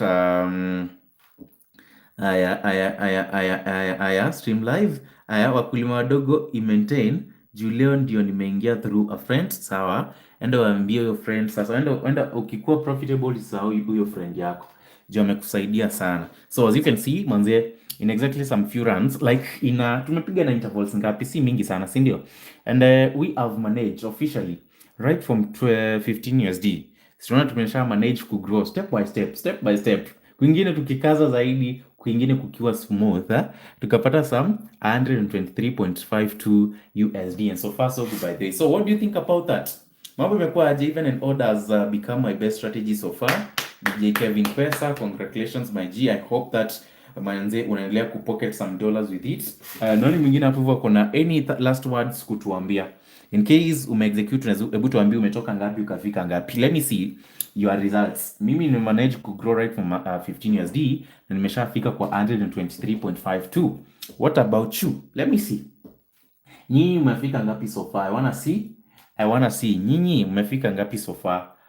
Nyinyi mmegrow mkafika wapi so far? Juu mimi right from 15 niko kwa 123.52. What about you? I wanna see your results right now before ni end the live. Niko satisfied manze. Nione tu at least wase wenye wamepata kakitu manze, nitafurahia sana. Aya, Kenya yetu anasema ametoa from 2 USD to 22 USD. Bila pupa, congratulations my G. Nani mwingine mwenye hapo hivyo? Aya, from Joe anasema ametoa from 15 USD to 98 USD. Bri anasema ashapiga plus 65 USD. Leo naona hamna pressure bedhi, mambo imekuwa best. Imeingiana profit ya plus 20. Nashukuru mkulima mdogo imekubali. Msisahau kueneza injili. In case muone watu wakulima wadogo wanateseka mahali, waambie tunaingiaga hapa hivi live kutrader. Wakuje pia waonje matunda ya trading my G. Na simuona kila kitu hapo hivi iko live. Simuona kila kitu hapo hivi iko live. Kesho tupatane saa ngapi? Kesho Kenya yetu tunapatana saa 8 and 9:30 asubuhi ama saa 4 asubuhi. Naingiaga hapo hivyo between. But before niingie kwa YouTube of course, napitiaga pale hivyo kwa TikTok na accumulate wasee wanaingia. So that's what I normally do. So kitu ya kufanya, make sure kama hujanifollow pale hivyo kwa TikTok unifollow, and as well subscribe kwa my YouTube channel. Ndio usiwahi kosa any of the notifications nikiingia live. Usiwache nyuma sasa. So let me see. Kuna mwingine mwenye execute kitu na sijasoma results zake. You know, most of you guys mmejaribu and you have tried your level best kuflip at least mkafika mahali. Na mimi mambo yangu as well si mbaya. Right from 15 to 123 pia si mchezo. Mmeona vile kumekuwa na up and downs, but of course tumemanuva. Yangu ni Wanyoikeza anasema yangu ni memes, but kuna kesho. We wish you all the best my G. May we all meet at the top. So of course ni ufanya aje since kila kitu iko best. In case hauna namba yangu na uko hapa hivi YouTube, unaweza chukua hii namba uende ni DM pale hivyo kwa WhatsApp. Ndio hiyo namba 0710335570. And in case uko hapa hivyo live kwa TikTok na una namba yangu, chukua kwa my bio uni DM ndio niwa save. In case na post wakati naenda live ukue. Haya, tupatane asubuhi mkuu, haina shida mtu wangu. In case naingia live, I always post hapa hivyo kwa my status. Nitakuwa na post alafu mnakuja hapa hivi mnaingia mnakuwa alert. Sasa so bye bye guys, may we all meet at the top. I wish you all the best manzie. Na God amefanya mambo yake. Tukianza hii trading tuliweka kwa mikono yake and so far so good. Naona sasa wamekamua. Mambo imekuwa shwari. So peace out guys. Continue pocketing those green and blue blizzards and good night you all. Simulale vitu watu wangu. Wacha sasa nitafute kitu yenyewe manze nitapika. Unaona tumekuwa live for the longest time hadi sijadishi. Bye bye. Watu wangu